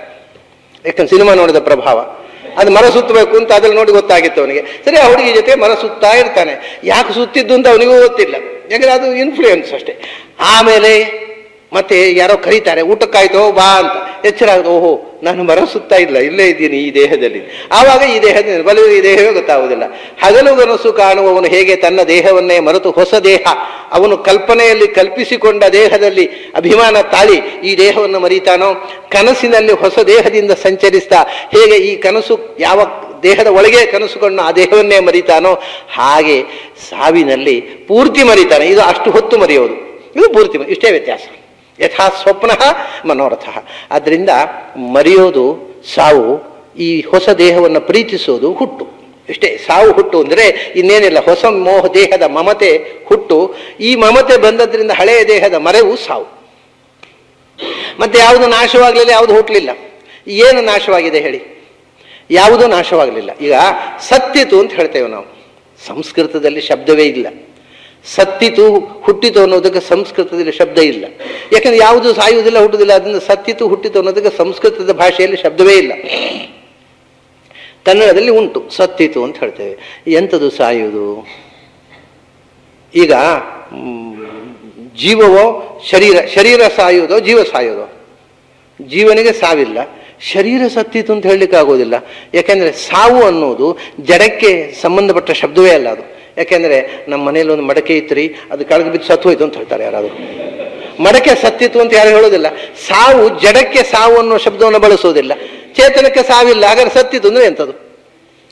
ಮಡಕೆ ಸತ್ತಿತು ಅಂತ ಯಾರು ಹೇಳೋದಿಲ್ಲ, ಮರ ಸತ್ತಿತು ಅಂತ ಹೇಳ್ತಾರೆ. ಯಾಕಂದ್ರೆ ಅದಕ್ಕೊಂದು ಜೀವ ಇದೆ. ಸೊ ಜೀವ ಇದ್ದಲ್ಲಿ ಮಾತ್ರ ಬಳಸುವ ಶಬ್ದ ಅದು. ಹಾಗಾದರೆ ಸಂಸ್ಕೃತದಲ್ಲಿ ಅದಕ್ಕೆ ಸಾಯುವುದಕ್ಕೆ ಶಬ್ದವೇ ಇಲ್ಲ. ಸಂಸ್ಕೃತದಲ್ಲಿ ನಶ್ಯತಿ ಅಂತ ಹೇಳ್ತಾರೆ, ಮ್ರಿಯತೆ ಅಂತ ಹೇಳ್ತಾರೆ, ಇವೆಲ್ಲ ಶಬ್ದಗಳಿದೆ. ನಶ್ಯತಿ ಅಂತ, ಅದು ಸತ್ತಿತು ಅಂದರೆ ನಾಶವಾಯಿತು ಅಂತ ಹೇಳ್ತಾರೆ. ನಾಶವಾಗುವುದು ಅಂದರೆ ಎಂಥದ್ದು? ನಶ್ ಅದರ್ಶನೆ, ಡಿಸಪಿಯರ್ ಆಗೋದಷ್ಟೇ, ಸಾಯೋದಲ್ಲ. ನಾಶವಾಗುವುದು ಅಂದರೆ ನಮಗೆ ಕಣ್ಣಿಗೆ ಕಾಣಿಸ್ತಾ ಇದ್ದದ್ದು ಕಣ್ಮರೆಯಾಗುವುದು ಅಷ್ಟೇ. ಆಮೇಲೆ ಹುಟ್ಟಿತು ಅಂದರೆ ಏನಂದರೆ ಜನನ, ಜನಿ ಪ್ರಾದುರ್ಭಾವೆ, ಎಪಿಯರೆನ್ಸ್ ಆ್ಯಂಡ್ ಡಿಸಪಿಯರೆನ್ಸ್ ಅಷ್ಟೇ ಇರುವುದು.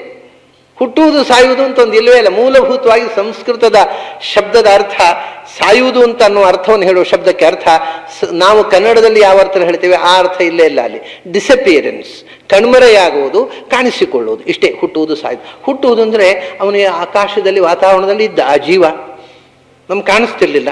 ತಾಯಿ ಹೊಟ್ಟೆಯಲ್ಲಿ ನಮ್ಮ ಕಣ್ಣಿಗೆ ಕಾಣುವ ಒಂದು ಶರೀರ ನಿರ್ಮಾಣ ಆಯಿತು, ಕಾಣಿಸಿಕೊಂಡ. ಆ ದೇಹದಿಂದ ಹೊರಗೆ ಹೋದ, ಡಿಸಪಿಯರ್ ಆದ. ಅದರಿಂದ ನಾಶ ಅನ್ನೋ ಶಬ್ದ ಸಾಯುವುದು ಅನ್ನೋ ಅರ್ಥವನ್ನು ನಾವು ಕನ್ನಡದಲ್ಲಿ ಸತ್ತ ಅಂತ ಏನು ಹೇಳ್ತೇವೆ ಆ ಥರ ಅರ್ಥ ಹೇಳುವುದಿಲ್ಲ. ಅದು ಮರಣ ಅಂದ್ರೆ ಏನು? ಮೃಂಗ ಪ್ರಾಣತ್ಯಾಗೆ, ಒಳಗಿರ್ತಕ್ಕಂಥ ಪ್ರಾಣದೇವರು ಇಂದ್ರಿಯಗಳೆಲ್ಲ ಅವನೊಟ್ಟಿಗೆ ಇದ್ದಲ್ಲ, ಪ್ರಾಣದೇವರು ಅವನು ಕರ್ಕೊಂಡು ಹೊರಟು ಹೊರದು ಬಿಟ್ರು ಅಷ್ಟೇ, ಬೇರೆ ಏನಿಲ್ಲ, ಸಾಯುವುದಲ್ಲ. ಇನ್ನೊಂದು ಅಂದರೆ ಬಹಳ ವಿಶಿಷ್ಟವಾದ ಶಬ್ದ ಇದೆ ಸಂಸ್ಕೃತದಲ್ಲಿ. ಅಂದರೆ ಪಂಚತಾಂಗತಃ, ಸಾಯುವುದು ಅಂದರೆ ಇಲ್ಲವಾಗುವುದಲ್ಲ, ಮತ್ತೆ ಒಂದಿದ್ದದ್ದು ಐದಾಗುವುದು, ಪಂಚತ್ವವನ್ನು ಹೊಂದುವುದು. ಒಂದು ಇಲ್ಲ ಆಗುವುದಲ್ಲ. ಈಗ ದೇಹವು ಒಂದೇ ಅಖಂಡವಾಗಿತ್ತು, ಅದು ಮಣ್ಣು ಮಣ್ಣಿಗೆ ಸೇರಿತು, ನೀರು ನೀರಿಗೆ, ಬೆಂಕಿ ಬೆಂಕಿಗೆ, ಗಾಳಿ ಗಾಳಿಗೆ, ಆಕಾಶ ಆಕಾಶಕ್ಕೆ. ಒಂದಿದ್ದದ್ದು ಐದಾಯ್ತು ಅಷ್ಟೇ. ಯಾವುದು ಸತ್ತಿತು? ಯಾವುದೂ ಸಾಯಲಿಲ್ಲ. ಈಗ ನಾವು ಒಂದು ಕಟ್ಟಿಗೆ ತುಂಡನ್ನು ಬೆಂಕಿ ಒಲೆಗೆ ಹಾಕ್ತೇವೆ, ಯಾಕೆಂದರೆ ಮಡಿಗೆ ಆಗುವುದಿಲ್ಲ ಗ್ಯಾಸು, ಅದಕ್ಕೋಸ್ಕರ ಕಟ್ಟಿಗೆ ತುಂಡಲ್ಲೇ ಕಷ್ಟಪಟ್ಟು ಆದರೂ ಮಾಡ್ತೇವೆ ಅಂತ ಇಟ್ಕೊಳ್ಳಿ. ಸರಿ, ಆ ಗ್ಯಾಸ್ ಕಟ್ಟಿಗೆ ತುಂಡನ್ನು ಇಟ್ಟೆವು, ಕಟ್ಟಿಗೆ ತುಂಡು ನಾಶ ಆಯಿತು, ಕಟ್ಟಿಗೆ ನಾಶ ಆಯಿತು. ಯಾಕೆ? ಬೆಂಕಿಯಲ್ಲಿ ಉರಿದು ನಾಶ ಆಯಿತು ಅಂತ ಹೇಳ್ತೇವೆ. ನಾಶ ಆಯಿತು ಅನ್ನೋದು ಕಟ್ಟಿಗೆಯ ಅಭಾವ, ಇದು ನೆಗೆಟಿವ್ ಆಗಿ ಹೇಳುವಾಗ. ಆದರೆ ನಾಶ ಆಗಲಿಲ್ಲ, ಏನಾಯಿತು ಗೊತ್ತುಂಟ? ಕಟ್ಟಿಗೆ ಬೂದಿ ಆಯಿತು. So there is something positive. ಕಟ್ಟಿಗೆ ನಾಶ ಆಗಲೇ ಇಲ್ಲ, ಕಟ್ಟಿಗೆಯ ಫಾರ್ಮ್ ಹೋಗಿ ಬೂದಿಯ ಫಾರ್ಮ್ ಬಂತು. ಅದನ್ನು ಮತ್ತೆ ಗುಲಾಬಿ ಗಿಡಕ್ಕೆ ಹಾಕಿದರೆ ಗುಲಾಬಿ ಗಿಡ ಗುಲಾಬಿ ಹೂ ಆಯಿತು. ಅದು ನಾಶ ಆಗಿದ್ದರೆ ಗುಲಾಬಿ ಗಿಡಕ್ಕೆ ಗೊಬ್ಬರ ಆಗ್ತಿರ್ಲಿಲ್ಲ ಅದು. ಸೊ ಹೀಗೆ ಒಂದು ಇನ್ನೊಂದು ಆಗ್ತಾ ಇರುತ್ತೆ ಹೊರತು ಇಲ್ಲವಾಗುವುದಿಲ್ಲ ಯಾವುದು ಕೂಡ. ಒಂದು ಇನ್ನೊಂದಾಗತ್ತೆ, ಅದು ಮತ್ತೊಂದಾಗತ್ತೆ, ಅದು ಈ ಮಗದೊಂದಾಗತ್ತೆ. ಇಲ್ಲ ಆಗುವುದು ಯಾವುದು ಹೇಳಿ? ಯಾವುದೂ ಇಲ್ಲವಾಗುವುದಿಲ್ಲ. ಇಲ್ಲವಾಗುವುದು ಯಾವುದು ಅಂದರೆ ಫಾರ್ಮ್ ಮಾತ್ರ, ನಾಟ್ ದ ಕಂಟೆಂಟ್. ಫಾರ್ಮ್ ಇಲ್ಲವಾಗತ್ತೆ. ಈ ಕಟ್ಟಿಗೆ ಆಕಾರ ನಾಶ ಆಯಿತು ಅಷ್ಟೇ. ಕಟ್ಟಿಗೆ ನಾಶ ಅದನ್ನು ಬೂದಿ ಆಯಿತು ಅಂದರೆ ಆ ಇದ್ದ ಆಕಾರ ಹೋಗಿ ಇನ್ನೊಂದು ಆಕಾರ ಬಂತು. ಹಾಗಾದರೆ ಹುಟ್ಟು ಸಾವು ಯಾವುದಕ್ಕೆ ಅಂದರೆ ಬರೇ ಫಾರ್ಮಿಗೆ. ಬಹಳ ಅಂದರೆ ಬರೇ ಫಾರ್ಮ್ ಬದಲಾವಣೆ, ಆಕಾರದ ಬದಲಾವಣೆಯನ್ನೇ ನಾವು ಹುಟ್ಟು ಸಾವು ಅನ್ನೋದು. ಇಲ್ಲಿಯೂ ಅಷ್ಟೇ, ಹಿಂದೆ ಯಾವುದೋ ಒಂದು ಆಕಾರದಲ್ಲಿ ಇದ್ದ, ಆ ಆಕಾರ ಹೋಯಿತು, ಮತ್ತೊಂದು ಆಕಾರದ ದೇಹ ಬಂತು, ಅದು ಹುಟ್ಟಿದ. ಹೊಸ ಆಕಾರವನ್ನು ಪಡೆಯುವುದು, ಹಳೆಯ ಆಕಾರವನ್ನು ಬಿಡುವುದು. ಅದಕ್ಕೆ ಕೃಷ್ಣ ಹೇಳಿದ, ಹೊಸ ಆಕಾರವನ್ನು ಪ್ರೀತಿಸುವುದು, ಹೊಸ ಆಕಾರವನ್ನು ಪಡೆಯುವುದು ಮತ್ತು ಹಳೆಯ ಆಕಾರವನ್ನು ಬಿಡುವುದು. ಪಡೆಯೋದು ಬಿಡುವುದಕ್ಕೆ ನೀನು ಯಾರಯ್ಯ? ಅದು ನಿನ್ನ ಕೈಯಲ್ಲಿಲ್ಲ. ಮತ್ತೆ ನಿನ್ನ ಹುಟ್ಟು ಸಾವು ಗೊತ್ತಾ? ಹೊಸ ಆಕಾರವನ್ನು ಪ್ರೀತಿಸುವುದು ಹುಟ್ಟುವುದು, ಹಳೆಯ ಆಕಾರವನ್ನು ಮರೆಯೋದು ಸಾಯೋದು ಅಷ್ಟೇ. ಹಳೆಯ ಆಕಾರ ಹಿಂದಿನ ಜನ್ಮದಲ್ಲಿ ಏನಾಗಿದ್ದರು ನೀವು ನೆನಪಿಲ್ಲ ಅಷ್ಟೇ. ಹಳೆಯ ಆಕಾರವನ್ನು ಮರೆಯೋದು ಸಾವು, ಹೊಸ ಆಕಾರವನ್ನು ಪ್ರೀತಿಸುವುದೇ ಹುಟ್ಟುವುದು. ಇದು ಒಂದು ಹೊಸ ಡೆಫಿನಿಷನ್ ಕೊಟ್ಟು ಬಿಟ್ಟ ಕೃಷ್ಣ. ಪ್ರಾಯ ಇನ್ನೆಲ್ಲಿಯೂ ನಮಗೆ ಸಿಗದಂಥ ಒಂದು ವಿಚಿತ್ರವಾದ ಹುಟ್ಟು ಸಾವಿನ ಚಿತ್ರ. ಜನ್ಮತು ಆತ್ಮತಯ ಪುಂಸಃ ಸರ್ವಭಾವೇನ ಭುರಿದ ವಿಷಯ ಸ್ವೀಕೃತಿಂ ಪ್ರಾಹು ಯಥಾ ಸ್ವಪ್ನ ಮನೋರಥ. ಅಲ್ಲ, ಇದೆಲ್ಲ ಯಾವಾಗ? ಇಷ್ಟೆಲ್ಲ ಮಾತುಗಳನ್ನು ನೀವು ಹೇಳ್ತಿ. ಒಂದು ಜೀವ ಅಂತ ಇರಬೇಕು, ಆ ಜೀವ ತಂದೆಯ ಗರ್ಭದಿಂದ ತಾಯಿಯ ಗರ್ಭಕ್ಕೆ ಹೋಗಬೇಕು, ಆ ಜೀವಕ್ಕೆ ಒಂದು ಶರೀರ ರಚನೆ ಆಗಬೇಕು, ಅದು ಹುಟ್ಟಬೇಕು, ಅದು ಶರೀರ ಬೇರೆ, ಶರೀರದೊಳಗೊಂದು ಜೀವ ಬೇರೆ ಅಂತ ಇದ್ರೆ ಇದೆಲ್ಲ ಸರಿ. ನಮಗೆ ನಮ್ಮ ನಾಸ್ತಿಕರು ಏನು ಹೇಳ್ತಾರೆ ಗೊತ್ತಾ? ಶರೀರಕ್ಕಿಂತ ಬೇರೆಯಾದ ಆತ್ಮವೇ ಇಲ್ಲ ಅಂತಾರೆ. ನೀನು ಹೇಳಿದ್ದನ್ನು ಯಾಕೆ ಒಪ್ಕೋಬೇಕು? ಉದ್ಧವ ಕೇಳಲಿಲ್ಲ. ಈಗ ನಾವೆಲ್ಲಾದರೂ ಕೃಷ್ಣ ಎದುರು ಸಿಕ್ಕಿದ್ರೆ ಹೀಗೆ ಕೇಳಿ ಬಿಡ್ತಿದ್ದೆವು. ಯಾಕೆಂದ್ರೆ ನಾಸ್ತಿಕರು ಜೀವ ಇಲ್ಲ ಅಂತ ಹೇಳ್ತಾನೆ. ಈಗ ನಿನ್ನನ್ನು ದೇವರಂತ ಒಪ್ಪಲಿಕ್ಕೂ ಸಾಧ್ಯ ಇಲ್ಲ, ಯಾಕಂದ್ರೆ ದೇವರಿಲ್ಲ ಅಂತ ಹೇಳ್ತಾರೆ ಅವರು. ನೀನು ಹೇಳಿದ್ದ ಜೀವವನ್ನು ಒಪ್ಪಲಿಕ್ಕೂ ಸಾಧ್ಯ ಇಲ್ಲ, ಎರಡೂ ಸಾಧ್ಯ ಇಲ್ಲ, ಯಾಕಂದ್ರೆ ಎರಡೂ ಇಲ್ಲ.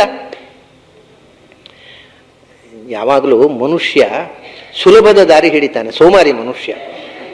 ಅವನಿಗೆ ಕೆಲಸ ಇಲ್ಲದೆ, ಕೆಲಸ ಮಾಡದೆ, ಸಂಬಳ ಸಿಕ್ಕಿದ್ರೆ ಕೆಲಸ ಮಾಡೋದೇ ಇಲ್ಲ, ಅವನು ಉಪಾಯ ಇಲ್ಲದೆ ಕೆಲಸ ಮಾಡ್ತಾನಷ್ಟೆ. ಯಾವಾಗಲೂ ಮನುಷ್ಯ ಸುಲಭದಲ್ಲಿ ಗಳಿಸಬೇಕು ಅಂತ ಬಯಸ್ತಾನೆ. ಈ ದೇವರಿಲ್ಲ, ಜೀವ ಇಲ್ಲ ಅಂತ ಅನ್ನೋದಕ್ಕೆ ಹೆಚ್ಚು ತಲೆ ಖರ್ಚು ಮಾಡೋದು ಸುಲಭದಲ್ಲಿ ಆಗತ್ತೆ. ದೇವರಿದ್ದಾನೆ, ಜೀವ ಇದ್ದಾನೆ ಅಂದರೆ ತುಂಬ ಆಳವಾದ ಚಿಂತನೆ ಮಾಡಬೇಕು. ಅಷ್ಟೆಲ್ಲ ಚಿಂತನೆ ಯಾಕೆ ಮಾಡಬೇಕು? ನನಗೆ ಗೊತ್ತಿಲ್ಲ, ಅದರಿಂದ ಇಲ್ಲ, ಬಹಳ ಸುಲಭ. ಅದು ನಾಸ್ತಿಕವಾದ ಉಂಟಲ್ಲ, ಅದು ದಡ್ಡರಿಗೆ ಬಹಳ ದೊಡ್ಡ ಒಂದು ಪಲಾಯನ, ಸುಲಭವಾದ ವಾದ. ಅದು ಅದನ್ನ ಎಲ್ಲರೂ ಬಹಳ ಖುಷಿ ಆಗುತ್ತೆ. ಕಾರಣ ಎಂದರೆ ಜಗತ್ತಿನಲ್ಲಿ ದಡ್ಡರ ಸಂಖ್ಯೆ ಜಾಸ್ತಿ, ಯಾವಾಗಲೂ ಬುದ್ಧಿವಂತರು ಯಾವಾಗಲೂ ಮೈನಾರಿಟಿ.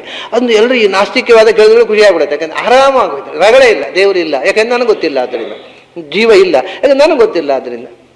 ಅದರ ಹಿಂದೆ ಇರುವುದು ಮತ್ತೆ ಜಗತ್ತಿನಲ್ಲಿ ನಾನೇ ಸರ್ವಶ್ರೇಷ್ಠ ಬುದ್ಧಿವಂತ ಅನ್ನುವ ಅಶ್ವತ್ಥಾಮಾಚಾರ ಸೈಕಾಲಜಿ. ಈ ಭಾರಿ ವಿಚಿತ್ರ ಇದು.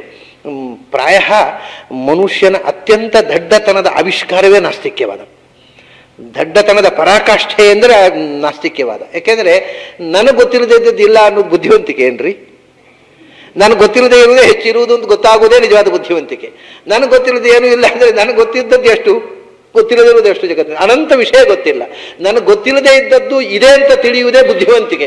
ಆ ಬೇಸಿಕ್ ಕಾನ್ಸೆಪ್ಟೇ ಇಲ್ಲ ನಾಸ್ತಿಕ್ಯವಾದದಲ್ಲಿ. ಯಾವುದು ನನಗೆ ಗೊತ್ತಿಲ್ಲವೋ ಅದು ಇಲ್ಲ, ಇದಕ್ಕಿಂತ ದೊಡ್ಡ ದಡ್ಡತನ ಏನಿದೆ? ಆದ್ದರಿಂದ ಆತ್ಮ ಅಂತ ಒಂದು ಇದೆ ಅಂತ ಹೇಗ್ರಿ ಒಪ್ಪೋದು? ಇಲ್ಲ ಅಂತ ಹೇಳ್ತಾರೆ ನಾಸ್ತಿಕರು. ನೀನು ಇದೆ ಅಂತ ಹೇಳಿದ ಕೂಡಲೇ ನಾವು ಯಾಕೆ ತಲೆ ದೂಗಬೇಕು? ನಮಗೆ ಪ್ರೂಫ್ ಬೇಕು. ಬೇಕಾದಷ್ಟು ಪ್ರೂಫ್ ಈಗ ಸಿಕ್ಕಿದೆ, ಈಗ ಬೇಕಾದಷ್ಟು ಪ್ರೂಫ್ ಸಿಕ್ಕಿದೆ. ಆದರೆ ಕೃಷ್ಣ ಏನು ಹೇಳ್ತಾನೆ ಅನ್ನೋ ನಂಬಿಕೆ, ಈ ಪ್ರೂಫ್ಗಳೆಲ್ಲ ಇರಲಿ. ಇವಾಗ ಮಾಡರ್ನ್ ಸೈಕಾಲಜಿ ಅದಕ್ಕೆ ಬೇಕಾದಷ್ಟು ಪ್ರೂಫ್ಗಳನ್ನ ಒದಗಿಸಿದೆ, ಬೇಕಾದಷ್ಟು ಅದಕ್ಕೆ ಗ್ರಂಥಗಳು ಬಂದಿದ್ದಾವೆ. ನಾನು ಅನೇಕ ಬಾರಿ ಹೇಳಿದ್ದೆ ಇದರ ಬಗ್ಗೆ. ಈ ದೇಹಕ್ಕಿಂತ ಭಿನ್ನವಾಗಿ ಸೂಕ್ಷ್ಮ ಶರೀರದಲ್ಲಿರತಕ್ಕಂಥ ಆತ್ಮವನ್ನು ಗುರುತಿಸುವುದರ ಬಗ್ಗೆ ತುಂಬ ಕೆಲಸ ಮಾಡಿದವರು ಡಾಕ್ಟರ್ ರೇಮಂಡ್ ಡಿ ಮೂಡಿ ಅನ್ನುವಂಥ ಸೈಕಿಯಾಟ್ರಿಸ್ಟು. ಅವರು ಅದರ ಬಗ್ಗೆ 2-3 ಪುಸ್ತಕಗಳನ್ನೇ ಬರೆದಿದ್ದಾರೆ. ಅಮೇರಿಕಾದಲ್ಲಿ ನಡೆದ ಘಟನೆಗಳ ಅನುಭವವನ್ನು ಕ್ರೋಢೀಕರಿಸಿ. ಅದು ಹೋಗಲಿ, ನಮಗೆ ಕೃಷ್ಣ ಏನು ಹೇಳ್ತಾನೆ? ಕೃಷ್ಣ ಹೇಳ್ತಾನೆ, ನಿನಗೆ ಆತ್ಮ ಅಂತ ಅನ್ನೋದೊಂದು ಉಂಟ ಇಲ್ವಾ ಅಂತ ಸಂಶಯವ? ಅದು ಬಹಳ ಸುಲಭ ತಿಳ್ಕೊಳ್ಳೋದು ಅಂತ. ಈದೃಶಾಯಾಸ ವಿಜ್ಞಾಯ ತ್ರೈವಿಧ್ಯಂ ಭಾತಿ ವಸ್ತುನಿ ಬಹಿರಂತರ್ಭಿದಾ ಹೇತು. ಈದೃಶಾಯಾಸ ವಿಜ್ಞಾಯ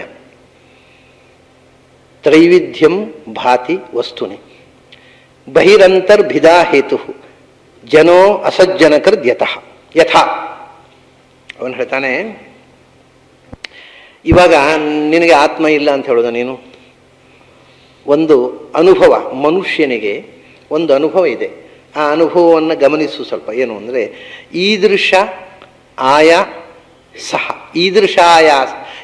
ಇದೊಂದು ವಿಚಿತ್ರವಾದ ಸಂಗತಿ. ಈ ಶ್ಲೋಕ ಈದೃಶಾಯಾಸ, ಈಗೇನೇನೇನೋ ಪಾಠ ಮಾಡಿದ್ದಾರೆ, ಅದು ಪಾಠಾಂತರಗಳು ತುಂಬ ಆಗಿದ್ದಾವೆ, ಹೋಗಲಿ. ಹಳೆಯ ಪಾಠ ಈದೃಶಾಯಾಸ ವಿಜ್ಞಾಯ ಅಂತ. ಈದೃಶಾಯಾಸ ವಿಜ್ಞಾಯ ಅಂತ ಅನ್ನೋದು ಅದು ಏನು ಪದಚ್ಛೇದ ಮಾಡೋದು ಹೇಗೆ, ಏನು ಪದ ಅಂತ ಮೇಲ್ನೋಟಕ್ಕೆ ಗೊತ್ತಾಗೋದಿಲ್ಲ. ಮತ್ತೆ ಕೃಷ್ಣನ ಭಾಷೆ ಅದು. ಅದಕ್ಕೆ ಆಚಾರ್ಯರು ಈದೃಶಾಯಾಸ ವಿಜ್ಞಾಯ 2 ಪದ ಅಂತ ಹೇಳಿದರು. ಈದೃಶಾಯಾಸ ಅಂದರೆ ಏನು ಅಂದರೆ ಅದು ಮತ್ತೆ ಈದೃಶಾಯಾಸ ಅಂದರೆ ಇಂಥ ಕಷ್ಟ ಅಂತ ಅರ್ಥ ಆಗುತ್ತೆ ನಮಗೆ. ಈದೃಶಾಯಾಸ ಇಂಥ ಕಷ್ಟ, ಇಂಥ ಕಷ್ಟ ಅಲ್ಲ. ಈದೃಶ ಅಂದರೆ ನಾವು ಹೇಳ್ತೇವೆ, ಈದೃಶ ಅಂದರೆ ಹೀಗಿರುವಂಥದ್ದು, ಅಂದರೆ ನಮ್ಮ ಕಣ್ಣು ಮುಂದೆ ಹೇಗಿದೆಯೋ ಹಾಗಿರುವುದು, ವರ್ತಮಾನ, ಪ್ರೆಸೆಂಟ್ ಟೆನ್ಸ್. ಆಯಃ ಅಂದರೆ ಉತ್ತರ ಕಾಲ ಆಯತಿ, ಮುಂದೆ ಆಯಾತಿ, ಇನ್ನು ಮುಂದೆ ಬರುವಂಥದ್ದು, ಫ್ಯೂಚರ್ ಟೆನ್ಸು. ಸಹ ಅಂದರೆ ಪಾಸ್ಟ್ ಟೆನ್ಸು. ಸಹ ಅಂದರೆ ನಾವು ಹಿಂದೆ ಆಗಿ ಹೋದವನು, ಅವನು ಅಂತ. ಈಗ ಸಹ ಅನ್ನೋದು, ಈ ಒಬ್ಬ ವ್ಯಕ್ತಿಯನ್ನು ಸಹ ಅಂತ ಹೇಳುವಾಗ ನಮ್ಮ ಕಣ್ಣ ಎದುರು ವರ್ತಮಾನ ಕಾಲದಲ್ಲಿ ಇಲ್ಲವ, ಅತೀತದವನು ಸಹ. ಆಯಃ ಅಂದರೆ ಮುಂದೆ ಬರುವವ. ಈದೃಶ ಅಂದರೆ ಈಗ ಇರುವವ. ಅದರಲ್ಲಿ ಇನ್ನೊಂದು ಅರ್ಥ ಏನು ಅಂದರೆ ಈದೃಶಂ ಅಂದರೆ ಪ್ರೆಸೆಂಟ್ ಟೆನ್ಸು ಅಲ್ವಾ, ಅದು ಈದೃಶಃ ಆಯಃ ಸಹ 3 ಥರ. ಆದರೆ ಆಚಾರ್ಯರು ಈದೃಶಂ ಆಯಃ ಸಹ ಅಂತ ಬರೆದಿದ್ದಾರೆ. ಈದೃಶಂ ವರ್ತಮಾನಂ, ಆಯಃ ಏಷ್ಯನ್, ಸಹ ಅತೀತ ಅಂತ. ಇದನ್ನು ಪ್ರಾಯ ಆಚಾರ್ಯರ ಭಾಷ್ಯಕ್ಕೆ ಅರ್ಥ ಬರೆಯುವವರು ಯಾರೂ ಅಷ್ಟು ಸೀರಿಯಸ್ ಆಗಿ ಗಮನಿಸಲೇ ಇಲ್ಲ. ಭಾಗವತಕ್ಕೆ ವ್ಯಾಖ್ಯಾನ ಬರೆಯುವವರು ಗಮನಿಸಲಿಲ್ಲ. ಎಲ್ಲರೂ ಗತಾನಿಕ ಗತಿಕೋ ಲೋಕ ಅಂತ ಒಬ್ಬರು ತಪ್ಪು ವ್ಯಾಖ್ಯಾನ ಬರೆದರೆ ಅದನ್ನು ಎಲ್ಲರೂ ಕಾಪಿ ಮಾಡೋದು, ಇದು ಸಂಪ್ರದಾಯ. ಎಲ್ಲ ವ್ಯಾಖ್ಯಾನಗಳಲ್ಲಿಯೂ ಒಂದು ದೊಡ್ಡ ಪ್ರಮಾದ ನಡೆದಿದೆ 11ನೇ ಸ್ಕಂದದಲ್ಲಿ. ಇನ್ನು ಮುಂದೆಯೂ ಕೂಡ ಎಷ್ಟು ಭಯಾನಕವಾದ ಪ್ರಮಾದ ನಡೆದಿದೆ ಅನ್ನೋದನ್ನು ನಾನು ಪ್ರೂಫ್ ಸಮೇತ ನಿಮಗೆ ತೋರಿಸ್ತೀನಿ. ಈದೃಶಾಯ ಸಹ ಅನ್ನುವಲ್ಲಿ ಈದೃಶಾಯ ಸಹ ಆಯಿತು. ಈದೃಶ ನೋಡಿ, ಇದು ಬಹಳ ವಿಚಿತ್ರವಾಗಿದೆ. ಈದೃಶ ಪ್ಲಸ್ ಆಯ, ಆಯ ಅಂದರೆ ಫ್ಯೂಚರ್ನಲ್ಲಿ ಇರುವಂಥದ್ದು, ಈದೃಶ ಅಂದರೆ ವರ್ತಮಾನದಲ್ಲಿ, ಸಹ ಅಂದರೆ ಈದೃಶ ಪ್ಲಸ್ ಆಯ ಪ್ಲಸ್ ಸಹ, ಈದೃಶಾಯ ಸಹ ಆಯಿತು ಅಂತ. ಅಲ್ಲಿರೋದು ಈದೃಶಾಯ ಸಹ ಅಂತ, ಈದೃಶಾಯ ಸಹ ಅಂತ ಆಗಬೇಕು. ಅದು ಹೇಗಾಯಿತು ಅಂದರೆ ಸಂಸ್ಕೃತದ ಪ್ರಾಚೀನ ವ್ಯಾಕರಣದಲ್ಲಿ ಒಂದು ನಿಯಮ ಇದೆ. ಏನು ಅಂದರೆ ಕ್ಷೈಪ್ಯೇ ದೀರ್ಘಲೋಪಃ ಅಂತ. ಕ್ಷೈಪ್ಯ, ಅದನ್ನು ಕ್ಷೈಪ್ರ ಅಂತ ಕೆಲವರು ಹೇಳ್ತಾರೆ. ವ್ಯಾಕರಣದಲ್ಲಿ 2 ರೀತಿಯನ್ನು ಬಳಸ್ತಾರೆ, ಕ್ಷೈಪ್ರಾಕ್ಷರ ಅಥವಾ ಕ್ಷೈಪ್ಯ ಅಕ್ಷರ ಅಂತ. ಕ್ಷೈಪ್ಯ ಅಕ್ಷರ ನಾವು ಪ್ರಯೋಗಿಸುವಾಗ ಮೇಲೆ ಸಂಹಿತೆಯಲ್ಲಿ ಶ್ಲೋಕದಲ್ಲಿ ದೀರ್ಘ ಬಳಸಬಹುದು, ಹ್ರಸ್ವಕ್ಕೆ ದೀರ್ಘವನ್ನು ಬಳಸಬಹುದು. ಅದನ್ನು ಪದಚ್ಛೇದ ಮಾಡಿ ನಾವು ಪದಪಾಠ ಮಾಡುವಾಗ ಆ ದೀರ್ಘವನ್ನು ಲೋಪ ಮಾಡಬೇಕು ಅಂತ ಒಂದು ನಿಯಮ ಪ್ರಾಚೀನ ಸಂಸ್ಥೆಯಲ್ಲಿ. ಈ ಉದಾಹರಣೆಗೆ ಅತ್ರ ಸಖಾ ಯಸ್ ಸಖ್ಯಾನಿ ಜಾನತೆ, ಅತ್ರ ಸಖಾ ಯಸ್ ಸಖ್ಯಾನಿ ಜಾನತೆ, ಭದ್ರೈಷಾಂ ಲಕ್ಷ್ಮೀರ್ ನಿಹಿತಾಧಿವಾಚಿ.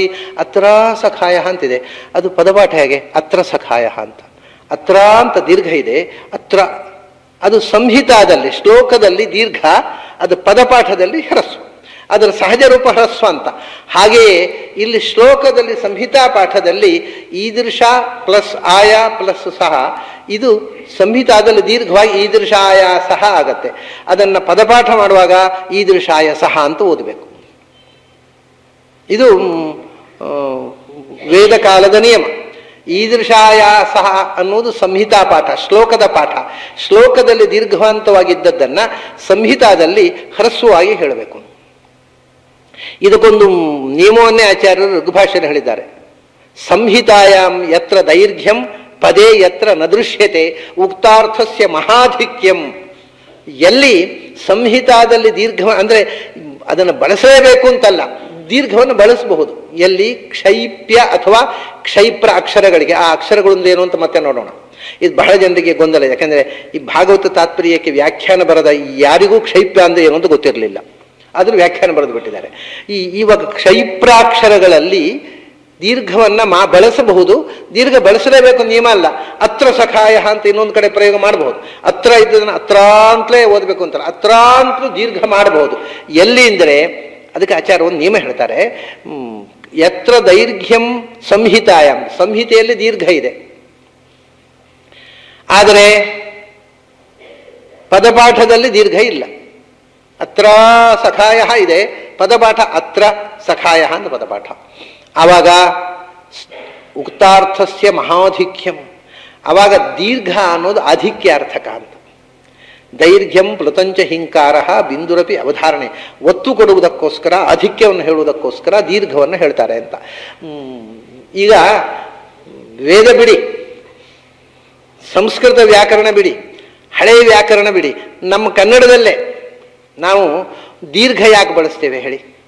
ಈಗ ಒಂದು ಸಂಗತಿ ಬಹಳ ಚೆನ್ನಾಗಿತ್ತು, ಬಹಳ ಚೆನ್ನಾಗಿತ್ತು. ಏನಿದು ಬಹಳ ಅಂತ ಡಿಕ್ಷನರಿಯಲ್ಲಿ ಶಬ್ದ ಉಂಟಾ? ಬಹಳವನ್ನ ದೀರ್ಘ ಮಾಡಿಬಿಟ್ರೆ ಭಾರೀ ಚಂದ ಅಂತ. ಬಹಳದಲ್ಲಿ ಇನ್ನೂ ತುಂಬಾ ಅದನ್ನ ಶಬ್ದದಿಂದ ಹೇಳಲಾಗದಷ್ಟು ಬಹಳ. ಅದೇನು ಮಾಡೋದು? ಬಹಳ ಸಂಭ್ರಮ ಆಗಿತ್ತು. ಏನು ಸಂಭ್ರಮ ಅಂತೀರಿ? ಬಹಳ ಸಂಭ್ರಮ. ಎಲ್ಲಿ ಉಂಟು ಈ ಬಹಳ ಅನ್ನೋ ಶಬ್ದ? ಬಹಳ ಮಾತ್ರ ಇರುವುದು ಡಿಕ್ಷನರಿಯಲ್ಲಿ. ಬಹಳವನ್ನ ದೀರ್ಘವಾಗಿ ಹೇಳಿಬಿಟ್ರೆ ತುಂಬಾ, ಇನ್ನೂ ತುಂಬಾ ಅಂತ ನಾವು ಹೇಳಿದ್ವಿ. ತುಂಬಾ ತುಂಬ ಚೆನ್ನಾಗಿತ್ತು. ಎಷ್ಟು ಸೊನ್ನೆ ಹಾಕಬೇಕು? ತುಂಬ ಚೆನ್ನಾಗಿತ್ತು. ಇದೇ ವೇದದಲ್ಲಿ ಹೇಳೋದು ದೈರ್ಘ್ಯಂ ಉಕ್ತಾರ್ಥಸ್ಯ ಮಹಾಧಿಕ್ಯಂ ಭಕ್ತಿ ಅಂತ. ಇದೆಲ್ಲ ನಾವು ಅನುಭವಿಸ್ಲಿಕ್ಕೆ ಬರುತ್ತೆ. ಇದೆಲ್ಲ ಶ್ರಾದ್ದ ನಿಯಮಗಳಲ್ಲ, ಪ್ರಾಕ್ಟಿಕಲ್ ಆಗಿರತಕ್ಕ ಸಂಗತಿಗಳು. ಹಾಗೆ ವೇದದಲ್ಲಿ ಕೂಡ ಹ್ರಸ್ವವನ್ನು ಎಳೆದು ಹೇಳಿಬಿಡ್ತಾರೆ. ಆ ಎಳೆಯೋದು ಅಂದ್ರೆ ಸ್ವರಿತದಿಂದ ಎಳೆಯೋದು ಬೇರೆ, ಶಬ್ದ ಸ್ವಭಾವದಲ್ಲೇ ದೀರ್ಘ ಬಂದ್ಬಿಡುತ್ತೆ. ಆವಾಗ ಅದಕ್ಕೆ ಅರ್ಥ ಆಧಿಕ್ಯ ಅಥವಾ ಅವಧಾರಣ. ಈ ಒತ್ತು ಕೊಡುವುದಕ್ಕೋಸ್ಕರ, ಹೇಳಿದ ಸಂಗತಿಗೆ ಒತ್ತು ಕೊಡುವುದಕ್ಕೋಸ್ಕರ ದೀರ್ಘಾಕ್ಷರವನ್ನು ಬಳಸ್ತಾರೆ. ಎಲ್ಲಿ ವಿಶೇಷವಾಗಿ ಕ್ಷೈಪ್ಯ ಅಥವಾ ಕ್ಷೈಪ್ರಾಕ್ಷರಗಳು ಅಂತ ಎರಡು ಥರದ ಹೆಸರು ಕೂಡ ಪ್ರಾಚೀನ ವ್ಯಾಕರಣದಲ್ಲಿದೆ.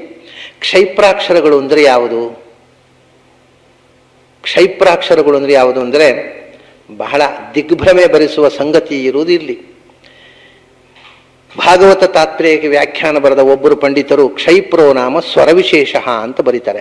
ಅವರಿಗೆ ಆ ಶಬ್ದದ ತಲೆಬಿಡ ಗೊತ್ತಿಲ್ಲ. ಭಾಗವತ ತಾತ್ಪರ್ಯಕ್ಕೆ ವ್ಯಾಖ್ಯಾನ ಬರೆದು ಬಿಟ್ಟಿದ್ದಾರೆ. ಕ್ಷೈಪ್ರೋ ನಾಮ ಸ್ವರವಿಶೇಷ ಅಂತ. ಕ್ಷೈಪ್ರ ಅಂದರೆ ಸ್ವರ ಅಲ್ಲ, ಅದು ವ್ಯಂಜನ. ಅವ್ರು ಯಾವುದೋ ಒಂದು ಸ್ವರ, ಯಾಕಂದ್ರೆ ಹತ್ರ ಆಯಿತು, ಹತ್ರ ಆಯಿತು, ದೀರ್ಘ ಆಯಿತು, ಏನೋ ಒಂದು ಸ್ವರ ಇರಬೇಕು. ಅದೊಂದು ಯಾವುದೋ ಒಂದು ಸ್ವರ ವಿಶೇಷ. ಸಂಗೀತದಲ್ಲಿ ಬೇರೆ ಬೇರೆ ಸ್ವರಗಳಿಗೆ ಬೇರೆ ಬೇರೆ ಹೆಸರಿದೆ ಅಲ್ವ, ಹಾಗೆ ಇದೊಂದು ಸ್ವರದ ಹೆಸರು ಅಂತ ಭ್ರಮಿಸಿಕೊಂಡು ಕ್ಷೈಪ್ರೋ ನಾಮ ಸ್ವರವಿಶೇಷ ಅಂತ ಬರೆದು ಬಿಟ್ಟಿದ್ದಾರೆ. ಹೋಗ್ಕೊಳ್ಳಿ, ನಮಗೆ ವಿಜಯಧ್ವಜಾಚಾರ್ಯರು ಹೇಳಿದ್ದನ್ನು ಫೈನಲ್ ಅಂತ ತಿಳ್ಕೊಳ್ಳೋಣ ಅಂದರೆ ಅದು ಇನ್ನೂ ಗಂಡಾಂತರ. ಯಾಕೆಂದ್ರೆ ಪ್ರಾಯ ವಿಜಯಧ್ವಜಾಚಾರ್ಯರು ಬರೆದ ಪುಸ್ತಕ ಆ ವ್ಯಾಖ್ಯಾನ ಯಾವತ್ತೂ ಗೆದ್ದಲು ತಿಂದು ಹೋಗಿದೆ. ಕಡೆ ಯಾರೋ ಒಬ್ಬರು ಅರ್ಧಂಬರ್ಧ ಪಂಡಿತರು ವಿಜಯಧ್ವಜ ರೀರೈಟ್ ಮಾಡಿದರು. ಅವರು ಇದಕ್ಕೆ ಅರ್ಥ ಬರೆದರು. ಅವರಿಗೆ ಕ್ಷೈಪ್ರಾಂತ ಏನೋ ಗೊತ್ತಿಲ್ಲ, ವ್ಯಾಕರಣವೇ ಓದಿಲ್ಲ ಅವರು. ಯದ್ ಪ್ರಮೇಯಂ ತತ್ವಜ್ಞಾನಾರ್ಥಂ ಕ್ಷಿಪ್ರಂ ಜ್ಞೇಯಂ ತತ್ ಕ್ಷೈಪ್ರಂ ಅಂತ ಬರೆದರು. ಇದು ಸಂಬಂಧವೇ ಇಲ್ಲ, ಅಸಂಗತಿಯ ಪರಾಕಾಷ್ಠೆ. ಏನಂತ ಗೊತ್ತಾ? ಕ್ಷೈಪ್ರಾಕ್ಷರ ಅಂದರೆ ಯಾವ ವಿಷಯವನ್ನು ತತ್ವಜ್ಞಾನಿಗಳು ಬೇಗ ಬೇಗ ತಿಳ್ಕೊಳ್ಬೇಕು ಅದು ಕ್ಷೈಪ್ರ, ಅಲ್ಲಿ ಅದು ಅಕ್ಷರ ಆಗೋದೇ ಹಾಗೆ. ಇದು ಸಂಸ್ಕೃತ ಸಾಹಿತ್ಯದಲ್ಲಿ ಭಯಾನಕವಾದ ಬ್ಲಂಡರ್. ಕ್ಷೈಪ್ರ ಶಬ್ದಕ್ಕೆ ಅರ್ಥ ಗೊತ್ತಿಲ್ಲ ಅಂತ ಬರೆದಿದ್ರೆ ಆದರೂ ಪರವಾಗಿರಲಿಲ್ಲ. ಹೀಗೆ ಅಪಾರ್ಥ ಬರೆಯುವುದು ಮಾತ್ರ ಅಕ್ಷಮ್ಯ ಅಪರಾಧ. ಇದನ್ನು ವಿಜಯಧ್ವಜರ ಹೆಸರಿನಲ್ಲಿ ಬರೆಯುವುದು ಇನ್ನೂ ಅಕ್ಷಮ್ಯ. ವಿಜಯಧ್ವಜಾಚಾರ್ಯ ವ್ಯಾಖ್ಯಾನ ಅಂತ ಈಗ ಏನಾಗಿದೆ ಅಂದರೆ, ವಿಜಯಧ್ವಜಾಚಾರ್ಯದ್ದು ಅಂತ ನಂಬಿದ ಜನ ಅದನ್ನೇ ಪಾಠ ಹಿಡ್ಕೊಂಡು ಕೆನ್ನೆ ತಟ್ಟಿಕೊಳ್ತಾ ಇದ್ದಾರೆ. ಯಾಕಂದ್ರೆ ಇವರಿಗೂ ಕ್ಷೈಪ್ರ ಅಂದರೆ ಏನೊಂದು ಗೊತ್ತಿಲ್ಲ. ಇಡೀ ಅಬದ್ಧ ಸರಮಾಲೆಯನ್ನು ಇವತ್ತು ಮನನ ಚಿಂತನ ನಡೀತಾ ಇದೆ. ಕ್ಷೈಪ್ರ ಅಂದ್ರೆ ಏನು ಅಂದರೆ ಎರಲವಾ ಕ್ಷೈಪ್ರ ಅಂತ ಪ್ರಾಚೀನ ವ್ಯಾಕರಣ. ಯಾರ ಲಾವ ಇವು ಕ್ಷೈಪ್ರಗಳು ಅಥವಾ ಕ್ಷೈಪ್ಯಾಕ್ಷರಗಳು. ಸ್ವರವೂ ಅಲ್ಲ, ತತ್ವಜ್ಞಾನಾರ್ಥಂ ಕ್ಷಿಪ್ರಂ ಜ್ಞೇಯವೂ ಅಲ್ಲ. ಅದು ಎರಲವಗಳಲ್ಲಿ ತತ್ವಜ್ಞಾನಕ್ಕೋಸ್ಕರ ಬೇಗ ತಿಳಿಯುವಂತಹ ವಿಷಯ ಏನಿದೆ, ಯಾವ ವಿಷಯವನ್ನೂ ಹೇಳ್ಬೋದು. ಇದೆಲ್ಲ ಕ್ಷೈಪ್ರ ಶಬ್ದದ ವೈಯಾಕರಣ ಪ್ರಕ್ರಿಯೆಯೇ ಗೊತ್ತಿಲ್ಲದ ದಡ್ಡರು ಭಾಗವತಕ್ಕೆ ತಾತ್ಪರ್ಯಕ್ಕೆ ವ್ಯಾಖ್ಯಾನ ಬರೆದರೆ ಆಗತಕ್ಕಂಥ ಗೊಂದಲಗಳು. ಇದೆಲ್ಲ ಅಸಂಗತ ಅಂದರೆ ಕಿತ್ತು ಬಿಸಾಡಬೇಕು. ಇದನ್ನು ಕೂಡಿಸ್ಲಿಕ್ಕೆ ಬಾರದ ಅಸಂಗತಗಳಿವೆಲ್ಲ. ಯಾರ್ಯಾರೋ ಬರೆದು ಯಾರ್ಯಾರ ಹೆಸರಿನಲ್ಲೋ ಬರೆದು ಪ್ರಿಂಟ್ ಮಾಡುವಂಥ ಕೆಲಸ. ವಿಜಯಧ್ವಜರು ಬರೆಯೋದೇ ಸಾಧ್ಯ ಇಲ್ಲ ಇಷ್ಟು ಅಸಂಗತವಾದ ಸಂಗತಿಯನ್ನು. ಅವರ ಹೆಸರಿನಲ್ಲಿ ಪ್ರಿಂಟ್ ಆಗಿಬಿಟ್ಟಿದೆ. ಅಲ್ಲಿ ಕ್ಷೈಪ್ರಾಕ್ಷರಗಳು ಅಂದರೆ ನೋಡಿ, ಅದಕ್ಕೆ ನಾನು ಉದಾಹರಣೆ ಕೊಟ್ಟಾಗ ಅತ್ರ ಸಖಾಯ, ಅತ್ರ ಸಖಾಯ ಅನ್ನುವಲ್ಲಿ ರಾ ದೀರ್ಘ ಬಂತು. ಇಲ್ಲಿ ಈದೃಶಾಯ ಸಹ ಯಕಾರ. ಈ ಯರಲವ ಈ 4 ಅಕ್ಷರಗಳು ಮಾತ್ರ ಕ್ಷೈಪ್ರಾಕ್ಷರಗಳು. ಇವುಗಳಲ್ಲಿ ಕೆಲವೊಮ್ಮೆ ಒತ್ತು ಕೊಡುವುದಕ್ಕೋಸ್ಕರ ದೀರ್ಘ ಮಾಡಬಹುದು ಅಂತ. ಹಾಗಾದರೆ ಈದೃಶಾಯ ಸಹ ಅನ್ನುವುದನ್ನ ಒತ್ತು ಕೊಡುವುದಕ್ಕೋಸ್ಕರ ದೀರ್ಘ ಬಂದಿದೆ. ಪದಪಾಠ ಈದೃಶಾಯ ಸಹ ಅಂತ, ಸಂಹಿತಾ ಪಾಠ ಈದೃಶಾಯ ಸಹ ಅಂದ್ರೆ ಏನು?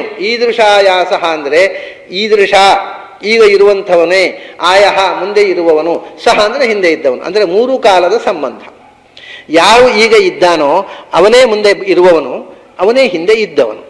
ಇದೇ ನಿತ್ಯತ್ವವನ್ನು ಹೇಳತಕ್ಕಂಥ ಒಂದು ಎಕ್ಸ್ಪ್ರೆಷನ್. ಅದು ಈದೃಶಃ ಆಯಃ ಸಹ. ಅದಕ್ಕೆ ಒತ್ತು ಕೊಡೋದಕ್ಕೋಸ್ಕರ ಅವನೇ ಅಂತ ಹೇಳಿದ್ನಲ್ಲ, ಅದೇ ದೀರ್ಘದಲ್ಲಿ ಬಂದಿರೋದು. ಈಗ ಇರುವವನ್ನೇ ಆಯದಲ್ಲಿ ಇರುವವನು, ಅದೇ ಆಯಾ. ಆಮೇಲೆ ಇನ್ನೊಂದು ತಮಾಷೆ ಇದೆ. ಆಸ, ಯಾರು ಆಸ ಅವನೇ ಸಹ. ಆಸ ಆಯ ಆಸ. ಹೀಗೆ ಇದೆಲ್ಲ ಎಕ್ಸ್ಪ್ರೆಷನ್ಗಳನ್ನು ಸೇರಿಸಿ ಭಾಗವತ ಈದೃಶಾಯ ಸಹ ಅಂತ ಪ್ರಯೋಗ ಮಾಡ್ತದೆ. ಇದು ನಿಜವಾಗಿಯೂ ಕೂಡ ಆಚಾರ್ಯರು ಅರ್ಥ ಬರೆಯದೇ ಇದ್ದರೆ ಇನ್ಯಾರಿಗೂ ಈ ಅರ್ಥ ಹೊಳೆಯೋದೇ ಸಾಧ್ಯ ಇಲ್ಲ. ಯಾಕಂದ್ರೆ ಇಷ್ಟು ಕಾಂಪ್ಲಿಕೇಟೆಡ್ ಆಗಿದೆ. ಅವರ ಅರ್ಥ ಬರದೆ ಇಷ್ಟು ತಪ್ಪು ವ್ಯಾಖ್ಯಾನಗಳು ಹೊರಟಿದ್ದಾವೆ. ಕ್ಷೈಪ್ರೋ ನಾಮ ಸ್ವರ ವಿಶೇಷ, ಅದು ವ್ಯಂಜನಾಕ್ಷರ, ಎರಲವಗಳು ಸ್ವರಗಳೇ ಅಲ್ಲ, ಅವರು ಸ್ವರ ವಿಶೇಷ ಆಯಿತು. ಹೀಗೆ ಈದೃಶಾಯ ಸಹ ಅಂದರೆ ಈಗ ಇರುವವನು ಯಾರೋ ಅವನೇ ಹಿಂದೆ ಇದ್ದವನು ಮತ್ತೆ ಮುಂದೆ ಇರುವವನು. ಅವರು ಹೇಳುವುದು ಈ ದೇಹದಲ್ಲಿ. ಅದು ಯಾರಿಗೆ ಹೇಳ್ತಾನೆ? ಒಬ್ಬ ಮನುಷ್ಯ ಹೇಳ್ತಾನೆ, ನಾನು ಸಣ್ಣವನಾಗಿದ್ದಾಗ, ನಾನು ಚಿಕ್ಕ ಮಗುವಾಗಿದ್ದಾಗ, when I was a child ಅಂತ ಶುರು ಮಾಡ್ತಾನೆ. When I was in America, ಅದು ಅವನು ಒಂದು 4 ಜನರಿಗೆ ಗೊತ್ತಾಗಬೇಕು ಅಮೇರಿಕಾದಲ್ಲಿ ಇದ್ದೆ ಅಂತ, ಅದಕ್ಕೆ when I was in America ಅಂತ ಶುರು ಮಾಡ್ತಾನೆ. ಇದು ಏನಿದು? ಅವನು ಅಮೇರಿಕಾದಲ್ಲಿ ಇದ್ದವನು ಯಾರೋ ಅವನೇ ಈಗ ಇಂಡಿಯಾದಲ್ಲಿ ಇರುವವನು. ಚಿಕ್ಕ ಮಗುವಾಗಿದ್ದವನು ಯಾರೋ ಅವನೇ ಈ ಯುವಕನಾಗಿರುವವನು ಅಲ್ವಾ? ನಾನು ಮಗುವಾಗಿದ್ದಾಗ, ಯಾರಿಗಾದರೂ ಮಗುವಾಗಿದ್ದದ್ದು ನಾನು ಹೌದಲ್ಲ ಒಂದು ಸಂಶಯ ಉಂಟು? ಇರೋದಿಲ್ಲಲ್ಲ. ಈ ಅಬಾಧಿತವಾದ ಎಕ್ಸ್ಪೀರಿಯನ್ಸ್ ಅನ್ನ ನೀನು ಯಾಕೆ ಕನ್ಸಿಡರ್ ಮಾಡುವುದಿಲ್ಲ ಕೇಳ್ತಾನೆ ಕೃಷ್ಣ. ನಾನು ಮಗುವಾಗಿದ್ದಾಗ, ಆಮೇಲೆ ಇನ್ನು ಮುಂದೆ ನಾಳೆ ನಾನು ಮುದುಕನಾಗುತ್ತೇನೆ ಅಂತಾನೆ ಯುವಕ. ನಾನು ಮುದುಕನಾದಾಗ ಏನಾಗುತ್ತೋ ಯಾರಿಗೊತ್ತಪ್ಪ? ಓಹೋ, ಮುದುಕನಾಗುವವನು ನಾನೇ, ಮಗುವಾಗಿದ್ದವನು ನಾನೇ, ಈಗ ಯುವಕನಾಗಿರುವವನು ನಾನೇ. ಇದು 3 ಕಾಲದಲ್ಲಿಯೂ ನನ್ನ ಎಕ್ಸಿಸ್ಟೆನ್ಸ್ ಅನ್ನ, ನನ್ನ ಎಕ್ಸ್ಪೀರಿಯನ್ಸ್ ಹೇಳುತ್ತೆ ಅಂತಾನೆ. ಈದೃಶಃ ಆಯಃ ಸಹ, ಈಗ ಇರುವವನು, ಮುಂದೆ ಆಗುವವನು, ಹಿಂದೆ ಇದ್ದವನು. ಅದರಲ್ಲಿ ಆಚಾರ್ಯರು ಒಂದು ವಿಶೇಷ ಬರೆದಿದ್ದಾರೆ. ಈದೃಶಂ ವರ್ತಮಾನಂ ಆಯಃ ಏಷ್ಯನ್ ಸಹ ಅತೀತಃ ಅಂತ. ಇದು ಕಷ್ಟ ಆದೀಗ. ಈ ಎಲ್ಲವೂ ಪುಲ್ಲಿಂಗದಲ್ಲಿ ಬರೀಬೇಕೇ ಬಿಡುವ? ಈದೃಶಃ ವರ್ತಮಾನಃ ಆಯಃ ಏಷ್ಯನ್ ಸಹ ಅತೀತಃ ಬರೀಲಿಲ್ಲ. ಈದೃಶಂ ವರ್ತಮಾನಂ. ನನಗೆ ಆಶ್ಚರ್ಯ ಏನಂದ್ರೆ, ಅನಂತರ ಎಲ್ಲರೂ ವ್ಯಾಖ್ಯಾನ ಬರೆದ್ರು ಎಲ್ಲರೂ ಈದೃಶಂ ವರ್ತಮಾನಂ ಆಯಃ ಅದನ್ನೇ ಕಾಪಿ ಮಾಡೋದು. ಯಾಕೆ ಅಂತ ಯಾರು ಹೇಳೋದಿಲ್ಲ. ಅದು ಆಚಾರ್ಯ ನಪುಂಸಕಲಿಂಗ ಪ್ರಯೋಗ ಮಾಡಿದ್ರು, ಇವ್ರು ನಪುಂಸಕ ಬರೆದ್ಬಿಟ್ರು, ಮುಗಿದೋಯ್ತು, ಇವ್ರ ಕೆಲಸ ಮುಗಿಯಿತು. ಅಲ್ಲ, ಒಂದನ್ನು ನಪುಂಸಕಲಿಂಗದಲ್ಲಿ ಹೇಳಿದರು, ಒಂದರಲ್ಲಿ ಭವಿಷ್ಯತ್ ಕಾಲವನ್ನು ಹೇಳಿದರು, ಭೂತಕಾಲವನ್ನು ಹೇಳಿದರು, ವರ್ತಮಾನ ಕಾಲದಲ್ಲಿ ನಪುಂಸಕಲಿಂಗವನ್ನು ಹೇಳಿದರು. ಅದು ಯಾಕೆ ಗೊತ್ತುಂಟಾ? ಈದೃಶಂ ಅಂದರೆ ಈಗ ಇರುವ ಶರೀರ. ಆ ಈದೃಶೇ ಅವರದ್ದು ಈದೃಶಶ್ಚಾಸೌ ಆಯಶ್ಚಾಸೌ ಸಚ ಅಲ್ಲ. ಈದೃಶೇ ಆಯಃ ಈದೃಶೇ ಸಹ. ಈಗ ಇರುವ ಶರೀರದಲ್ಲಿ ಯಾರು ಇದ್ದನೋ ಅವನೇ ಮುಂದೆ ಈಗಿರುವ ಇದ್ದಾನೆ ಒಂದು ಉಂಟಲ್ಲ, ಅದನ್ನು ಹೇಳುವುದು ಬೇಡ. ಈದೃಶಂ ಶರೀರಂ, ಈ ಶರೀರ ಉಂಟಲ್ಲ, ಈಗ ಕಾಣುವ ಶರೀರ, ಅದರಲ್ಲಿ ಇರುವವನೇ ಆಯಃ ಮುಂದೆ ಬರುವವನು, ಅದರಲ್ಲಿ ಇರುವವನೇ ಸಹ ಹಿಂದೆ ಇದ್ದವನು ಅಂತ ತೋರಿಸುವುದಕ್ಕೋಸ್ಕರ ಈದೃಶಂ ಅಂತ ನಪುಂಸಕಲಿಂಗ ಹಾಕಿದ್ರು, ಆಯಃ ಸಹ ಪುಲ್ಲಿಂಗ ಹಾಕಿದ್ರು. ಇದೆಲ್ಲ ಆಚಾರ್ಯರ ತಾತ್ಪರ್ಯವನ್ನ ಸರಿಯಾಗಿ ಗ್ರಹಣವೇ ಮಾಡದೆ ವ್ಯಾಖ್ಯಾನ ಪರಂಪರೆ ಬೆಳೆದು ಬಿಟ್ಟಿದೆ. ಈದೃಶಂ ಆಯಃ ಸಹ, ಈದೃಶೇ ಈಗ ಕಣ್ಣ ಮುಂದೆ ಇರುವ ಶರೀರದ ಎಲ್ಲಿ ಏನಿದೆ ಅದೇ ಆಯಃ ಮುಂದೆ ಇರುವಂಥದ್ದು, ಅದೇ ಸಹ ಹಿಂದೆ ಇದ್ದದ್ದು. ಅದು ಈದೃಶಾಯ ಸಹ. ಜೀವ ಈಗಲೂ ಇದೆ, ಹಿಂದೂ ಇತ್ತು, ಮುಂದೂ ಇದೆ. ಇನ್ನೂ ಒಂದು ತಮಾಷೆ ಏನು ಗೊತ್ತುಂಟ? ಏನು ಹೇಳಬೇಕು ನಮ್ಮ ವ್ಯಾಖ್ಯಾನಕಾರರಿಗೆ? ಈದೃಶಾಯಾಸ ವಿಜ್ಞಾಯ ಅಂತಿದೆ. ಅದೇನಿದೆ ಅಲ್ಲಿರೋದು ಈದೃಶಾಯಾಸ ವಿಜ್ಞಾಯ ಅಂತ. ಅದೇನು ತಪ್ಪಲ್ಲ, ಯಾಕೆಂದರೆ ಸಹ ವಿಜ್ಞಾಯ ಸಂಧ್ಯಾವಾಗ ಸವಿಜ್ಞಾಯ ಅಂತ ಆಗೋದು. ನೋಡಿ, ಆ ಸ್ವರ ವಿಶೇಷ ಅಂತ ಅರ್ಥ ಬರೆದಂಥ ಪಂಡಿತರು ವಿಸರ್ಗಲೋಪಶ್ಚಾಂದಸ ಅಂತ ಬರೆದು ಬಿಟ್ಟಿದ್ದಾರೆ. ಇದೇನು ವ್ಯಾಕರಣವೋ ನನಗೆ ಗೊತ್ತಿಲ್ಲ. ಈದೃಶಾಯಾಸ ಅನ್ನೋಲ್ಲಿ ವಿಸರ್ಗಲೋಪ ಛಾಂದಸ ಅಲ್ಲ, ಪಾಣಿನಿಯ ವ್ಯಾಕರಣ ಪ್ರಕಾರವೇ ಆಗತ್ತೆ. ಅದು ಯಾಕೆ ಬರೆದ್ರು ಅಂದ್ರೆ, ಅವರು ವಿಗ್ರಹ ಏನು ಬರೀತಾರೆ ಗೊತ್ತುಂಟಾ? ಈದೃಶಶ್ಚಾಸು ಆಯಶ್ಚಾಸು ಸಶ್ಚೇತಿ ಅಂತ ಬರೀತಾರೆ. ಈ ಸಶ್ಚೇತಿ ಅಂದರೆ ಏನು? ಸಚೇತಿ ಆಗಬೇಕು. ವಿಸರ್ಗಲೋಪ ಅನ್ನೋದು ವ್ಯಾಕರಣ ಪ್ರಕಾರ. ಇದು ಎಲ್ಲವೂ ಅಬದ್ಧ. ಇಷ್ಟು ಅಬದ್ಧವೂ ಕೂಡ ಪ್ರಾಚೀನ ವ್ಯಾಖ್ಯಾನಕಾರರು ಅಂತ ಕೆನ್ನೆ ತಟ್ಟಿಕೊಂಡು ನಡೆದಿದೆ ಇವತ್ತು. ಈದೃಶಶ್ಚಾಸು ಆಯಶ್ಚಾಸು ಸಶ್ಚೇತಿ ಅಂತ ಬರೆದು ಈದೃಶಾಯಾಸಃ ವಿಸರ್ಗಲೋಪಶ್ಚಾಂದಸಃ ಕ್ಷೈಪುರೋ ನಾಮ ಸ್ವರ ವಿಷಯ. ಇದು ಇಷ್ಟು ತಿಪ್ಪೆಗೆ ಎಸೆಯಬೇಕಾದಂಥ ವ್ಯಾಖ್ಯಾನ. ಇದರಲ್ಲಿ ಏನು ಮಾಡಿದರೂ ಸಾಂಗತ್ಯ ಇಲ್ಲದ ಅಸಂಗತವಾದ ವ್ಯಾಖ್ಯಾನ ಇವೆಲ್ಲ. ಅದನ್ನ ನನಗೆ ದೊಡ್ಡ ಸಮಸ್ಯೆ ಏನು ಗೊತ್ತುಂಟ, ಈ ವ್ಯಾಖ್ಯಾನಗಳನ್ನೇ ನಂಬಿ ಬದುಕುವವರು. ಅದಕ್ಕೆ ವ್ಯಾಸರು ಕೃಷ್ಣ ಹೇಳಿದರು, ನವ್ಯಾಖ್ಯಾಮ ಉಪಜೀವೇತ ನ ಗ್ರಂಥಾನಭ್ಯಸೇತ್ ಬಹುನ್. ಇದ್ದ ಟೀಕಾ ಟಿಪ್ಪಣಿಗಳನ್ನೆಲ್ಲ ತಲೆ ಕೆಡಿಸ್ಕೊಂಡು ಓದ್ಬೇಡ, ಅದು ನಿನ್ನ ದಾರಿ ತಪ್ಪಿಸುತ್ತೆ ಅಂತ ಇದಕ್ಕೆ ಹೇಳಿದ್ದೇನೋ ಅನಿಸುತ್ತೆ. ಇಷ್ಟು ಅಸಂಗತವಾದ ವ್ಯಾಖ್ಯಾನ ಪರಂಪರೆ ಬೆಳೆದು ಬಿಟ್ಟಿದೆ. ಈ ನಾನು ಯಾರನ್ನೂ ನಿರಾಕರಣೆ ಮಾಡುವುದಕ್ಕೋಸ್ಕರ ಹೇಳುವುದಲ್ಲ, ನನ್ನ ನೋವನ್ನು ಹೇಳಿಕೊಳ್ಳುವುದು. ನಾನು ಈ ವ್ಯಾಖ್ಯಾನವನ್ನೇ ನೋಡಿಕೊಂಡು ನೀವು ಏನು ಭಾಗವತ ಅರ್ಥ ಮಾಡ್ತೀರಿ? ಅಪಾರ್ಥ ಆಗತ್ತೆ ಅಷ್ಟೇ. ಇದು ಎಲ್ಲವನ್ನೂ ರಿಜೆಕ್ಟ್ ಮಾಡಿದ್ದರಿಂದ ನನಗೆ ಭಾಗವತ ಸ್ವಲ್ಪ ಅರ್ಥ ಮಾಡಿಕೊಳ್ಳುವುದು ಸಾಧ್ಯವಾಯಿತು. ನಾನು ಈ ವ್ಯಾಖ್ಯಾನವನ್ನೇ ಓದ್ತಾ ಕೂತಿದ್ದರೆ ನನಗೆ ಭಾಗವತ ಎಂದೂ ಅರ್ಥ ಆಗ್ತಿರಲಿಲ್ಲ. ನನಗೆ ಇದು ಅಬದ್ಧಗಂತೆ, ಇದನ್ನು ಹಿಡ್ಕೊಂಡು ಭಾಗವತವನ್ನು ನಾವು ಅಧ್ಯಯನ ಮಾಡಬಾರ್ದು ಅಂತ ಮೊದಲು ಆ ವ್ಯಾಖ್ಯಾನಗಳನ್ನು ತೆಗೆದು ಕಟ್ಟಿಟ್ಟೆ. ಆಮೇಲೆ ಭಾಗವತ ಅರ್ಥ ಆಗ್ಲಿಕ್ಕೆ ಶುರುವಾಯಿತು, ಭಾಗವತ ತಾತ್ಪರ್ಯ ಅರ್ಥ ಆಗ್ಲಿಕ್ಕೆ ಶುರುವಾಯಿತು. ಎಲ್ಲ ವ್ಯಾಖ್ಯಾನಕಾರರು ತಾವು ತಪ್ಪು ಅರ್ಥ ಮಾಡಿಕೊಂಡು ತಪ್ಪು ಅರ್ಥ ಬರೆದಿಟ್ಟಿದ್ದಾರೆ. ಎಷ್ಟು ಭಯಾನಕ ಅಂದರೆ, ಪ್ರಥಮ ಸ್ಕಂಧದಲ್ಲೇ ಶುರುವಾಗುತ್ತೆ ಈ ಪ್ರಮಾದಗಳ ಸರಮಾಲೆ. ಅಲ್ಲಿ ಬರುತ್ತೆ ಏನು ಅಂದರೆ, ಶ್ರೋತವ್ಯಾನೀಹ ರಾಜೇಂದ್ರ ನೃಣಾಂ ಸಂತಿ ಸಹಸ್ರಶಃ ಅಪಶ್ಯತಾಂ ಆತ್ಮತತ್ವಂ ಗೃಹೇಶು ಗೃಹಮೇಧಿನಾಂ ನಿದ್ರಯಾ ಹ್ರಿಯತೆ ನಕ್ತಂ ವ್ಯವಾಯೇನ ನವಮಯ. ಹೀಗೆ ಬರುತ್ತೆ ಶುಕಾಚಾರ್ಯರ ಪ್ರಾರಂಭದ ಮಾತದು. ಏನು ಅಂದರೆ, ಶ್ರೋತವ್ಯ ಕೇಳಬೇಕಾದ ಸಂಗತಿ ಹೇಳ್ರಪ್ಪ, ನನಗೆ ಏನು ಕೇಳಬೇಕು ನಾನು ಅದನ್ನು ಹೇಳ್ರಿ ಅಂದರೆ, ಶುಕಾಚಾರ್ಯ ಹೇಳ್ತಾರೆ, ಶ್ರೋತವ್ಯಾನೀಹ ರಾಜೇಂದ್ರ ನೃಣಾಂ ಸಂತಿ ಸಹಸ್ರಶಃ. ಕೇಳಬೇಕಾದ್ದು ಹೇಳಬೇಕಂತೆ. ಕೇಳಬೇಕಾದ್ದು ಹೇಳಬೇಕು ಅಂದರೆ ಏನು ಹೇಳಲಿಕ್ಕೆ ಏನದಕ್ಕೆ ಒಂದೆರಡು ಸಂಗತಿಯ 1000 ಸಂಗತಿ ಇದೆ. ಯಾವಾಗ ಕೇಳೋದು ನೀನು? ನಿನಗಿರೋದು 7 ದಿವಸ. ನಿನ್ನ ಕಥೆ ಬಿಡು, ಉಳಿದವರಿಗೆ ಕೇಳಬೇಕು ಅಂತ ಆಸೆ ಇಲ್ಲದೆ ಇದ್ದವರಿಗೆ ಹೇಳಿ ಏನು ಉಪಯೋಗ? ಹೇಳಲಿಕ್ಕೆ ವಿಷಯ ಕಮ್ಮಿಯೋ? ಶ್ರೋತವ್ಯಾನೀಹ ರಾಜೇಂದ್ರ ನೃಣಾಂ ಸಂತಿ ಸಹಸ್ರಶಃ. ಮುಂದಿನ ವಾಕ್ಯ, ಅಪಶ್ಯತಾಂ ಆತ್ಮತತ್ವಂ. ಯಾರಿಗೆ ಆದರೆ ಯಾರಿಗೆ ಹೇಳ್ಬೇಕಯ್ಯ? ಹೇಳೋ ವಿಷಯ 1000 ಇದೆ, ಕೇಳುವವರು ಬೇಕಲ್ಲ. ಯಾಕ್ರಿ ಇಷ್ಟು ಜನ ಇದ್ದಾರೆ ಈ ದೇಶದಲ್ಲಿ, ಪ್ರತಿ ವರ್ಷ 1 ಕೋಟಿ ಜನ ಜಾಸ್ತಿ ಆಗ್ತಾ ಇದ್ದಾರೆ. ಯಾರಿಗೂ ಭಾಗವತ ಹೇಳ್ಬೇಕು ಅಂತ ಆಸೆ ಇಲ್ಲ ಅಂತಾರೆ ಶುಕಾಚಾರ್ಯರು. ಅಪಶ್ಯತಾಂ ಆತ್ಮತತ್ವಂ. ಆತ್ಮತತ್ವದ ಬಗೆಗೆ ಎಚ್ಚರ ಇಲ್ಲದವರು. ಗೃಹೇಶು ಗೃಹಮೇಧಿನಾಂ. ಮನೆ ವಾಳ್ತೆ, ಸಂಸಾರ, ಸಂಪಾದನೆ, ಹೊಟ್ಟೆ ಹೊರೆಯುವುದು, ಇಷ್ಟರಲ್ಲೇ ಬದುಕುವವರು. ಇದಕ್ಕಿಂತ ಆಚೆನ ಅಸ್ತಿತ್ವದ ಎಚ್ಚರ ಇಲ್ಲದವರು. ಅಂಥವರಿಗೆ ಭಾಗವತ ಹೇಳಿ ಏನು ಉಪಯೋಗ? ಮತ್ತೆ ನಿದ್ರೆಯ ಹರಿಯತೆ ನಕ್ತಂ. ಅವ್ರಿಗೆ ಭಾಗವತ ಹೇಳ್ತೀನಿ, ಪುರುಸೋದಿಲ್ಲ ಸ್ವಾಮಿ, ಹಗಲೆಲ್ಲ ಆಫೀಸು, ರಾತ್ರಿ ನಿದ್ರೆ ಮಾಡೋದು ಬೇಡವಾ? ಭಾಗವತ ಹೇಳ್ತಾ ಕೂತ್ಕೊಂಡ್ರೆ ನಿದ್ರೆ ಮಾಡದಿದ್ರೆ ಮತ್ತೆ ನಾಳೆ ಆಫೀಸು. ರಾತ್ರಿ ನಿದ್ರೆ ಆಯಿತು, ಹಗಲು ಸಂಸಾರ ಪೋಷಣೆ ಆಯಿತು, ಯಾರಿಗೆ ಪುರುಸೋತುಂಟು? ಇದು ಭಾಗವತದಲ್ಲಿ ಶುಕಾಚಾರ್ಯ ಮೊದಲು ನಮ್ಮ ಮೇಲೆ ಮಾಡಿದ ಅಟ್ಯಾಕ್. ನಿದ್ರೆಯ ಹರಿಯತೆ ನಕ್ತಂ ವ್ಯವಾಯೇನ ನವಂಬಯ. ಇದು ಇಲ್ಲಿ ಇಷ್ಟಿದೆ ನೋಡಿ ಶ್ಲೋಕ. ಏನು? ಶ್ರೋತವ್ಯಾನೀಹ ರಾಜೇಂದ್ರ ನೃಣಾಂ ಸಂತಿ ಸಹಸ್ರಶಃ ಅಪಶ್ಯತಾಂ ಆತ್ಮತತ್ವಂ ಗೃಹೇಶು ಗೃಹಮೇಧಿನಾಂ ನಿದ್ರೆಯ ಹರಿಯತೆ ನಕ್ತಂ ವ್ಯವಾಯೇನ ನವಂಬಯ. ಇಲ್ಲಿ ಆಚಾರ್ಯರು ಇದಕ್ಕೆ ವ್ಯಾಖ್ಯಾನ ಬರೆದಿದ್ದಾರೆ. ತಾತ್ಪರ್ಯ ಏನು? ಅಪಶ್ಯತಾಂ ನಿದ್ರೆಯ ಅಂತ ಇಷ್ಟು ಬರೆದಿದ್ದಾರೆ. ಇಷ್ಟೇ, 2 ಶಬ್ದ, ಅಪಶ್ಯತಾಂ ನಿದ್ರೆಯ ಅಂತ. ಹಾಗಾದರೆ ಇದಕ್ಕೆ ಒಬ್ಬರಿಗಾದರೂ ಅರ್ಥ ಆಗಬೇಕಾ? ವ್ಯಾಖ್ಯಾನ ಬರೆದರು ಏನು ಅಂದರೆ, ಅಪಶ್ಯತಾಂ ಆತ್ಮತತ್ವಂ ಗೃಹೇಶು ಗೃಹಮೇಧಿನಾಂ ಇತ್ಯತ್ರಾಪಿ ನಿದ್ರೆಯ ಇತಿ ಪದಂ ಅನುವರ್ತನೀಯಂ. ವ್ಯಾಖ್ಯಾನ ಬರೆದರು. ಅಪಶ್ಯತಾಂ ಕಾಣದೇ ಇರುವವರು. ಯಾಕೆ ಕಾಣುವುದಿಲ್ಲ? ನಿದ್ರೆಯಿಂದ.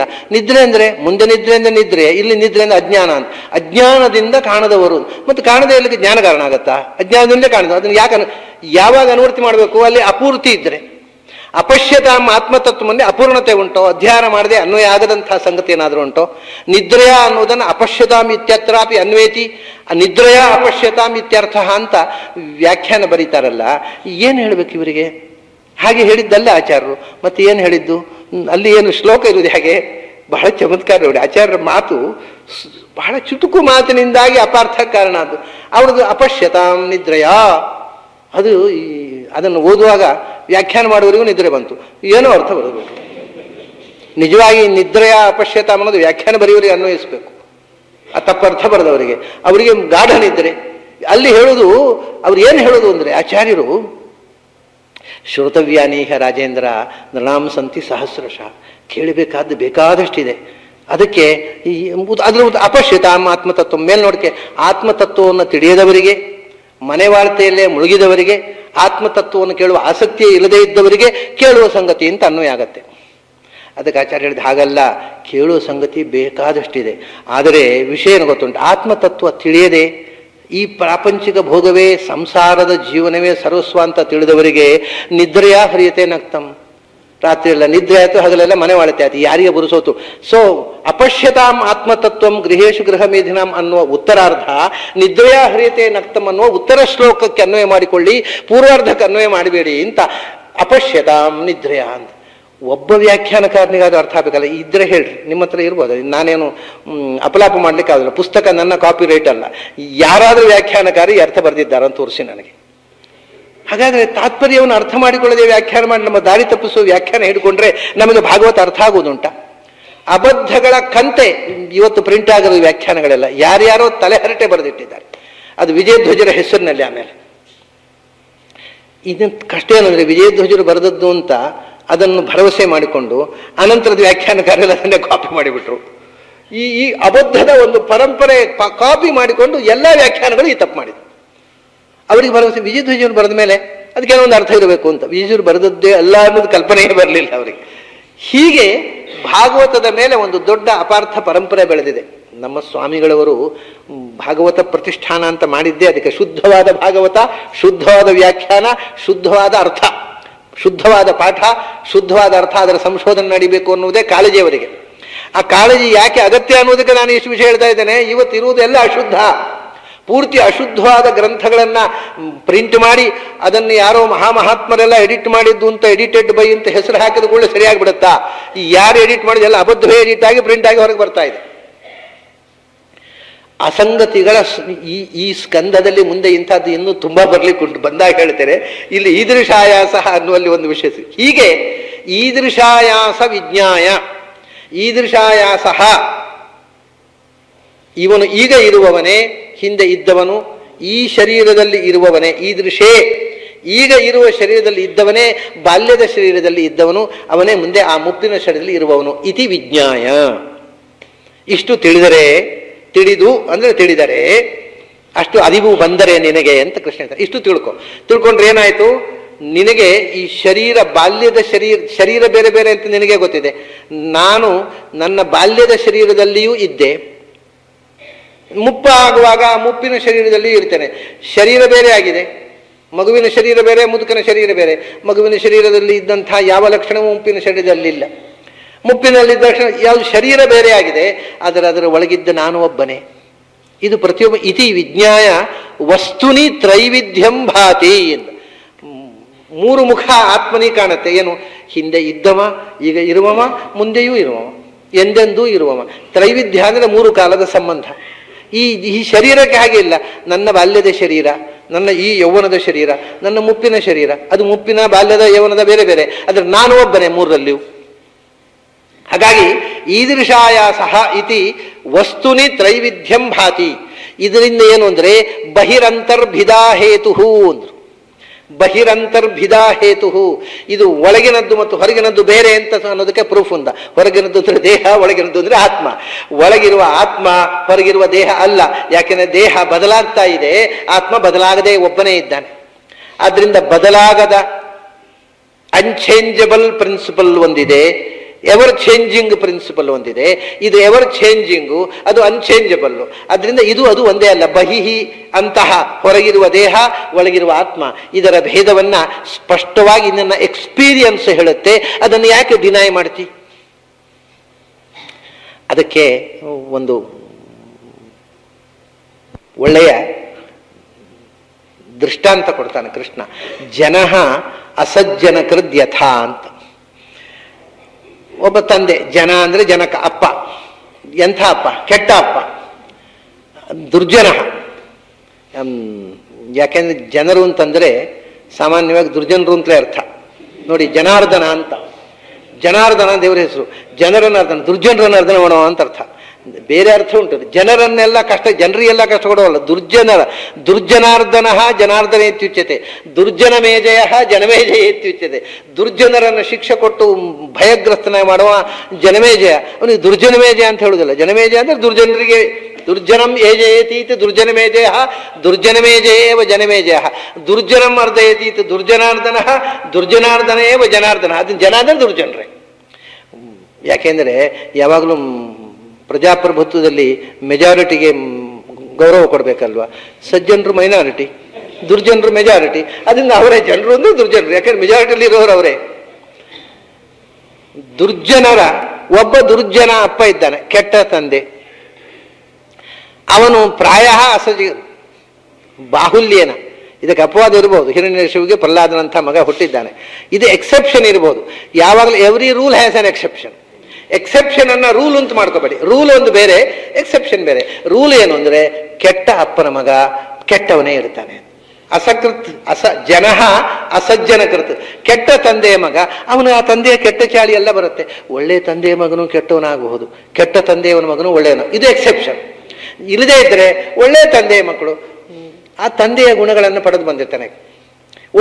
ಕೆಟ್ಟ ತಂದೆಯ ಮಗ, ಒಳ್ಳೆಯ ತಂದೆಯ ಮಗ ಒಳ್ಳೆಯವನಾಗ್ತಾನೆ, ಕೆಟ್ಟ ತಂದೆಯ ಮಗ ಕೆಟ್ಟವನಾಗ್ತಾನೆ ಪ್ರಾಯ. ಹಾಗೆ ಅಂತ ಇದು ಯಾವುದಕ್ಕೆ ದೃಷ್ಟಾಂತ ಅದು ಗೊತ್ತಾಗೋದಿಲ್ಲ ಮೇಲ್ನೋಟಕ್ಕೆ.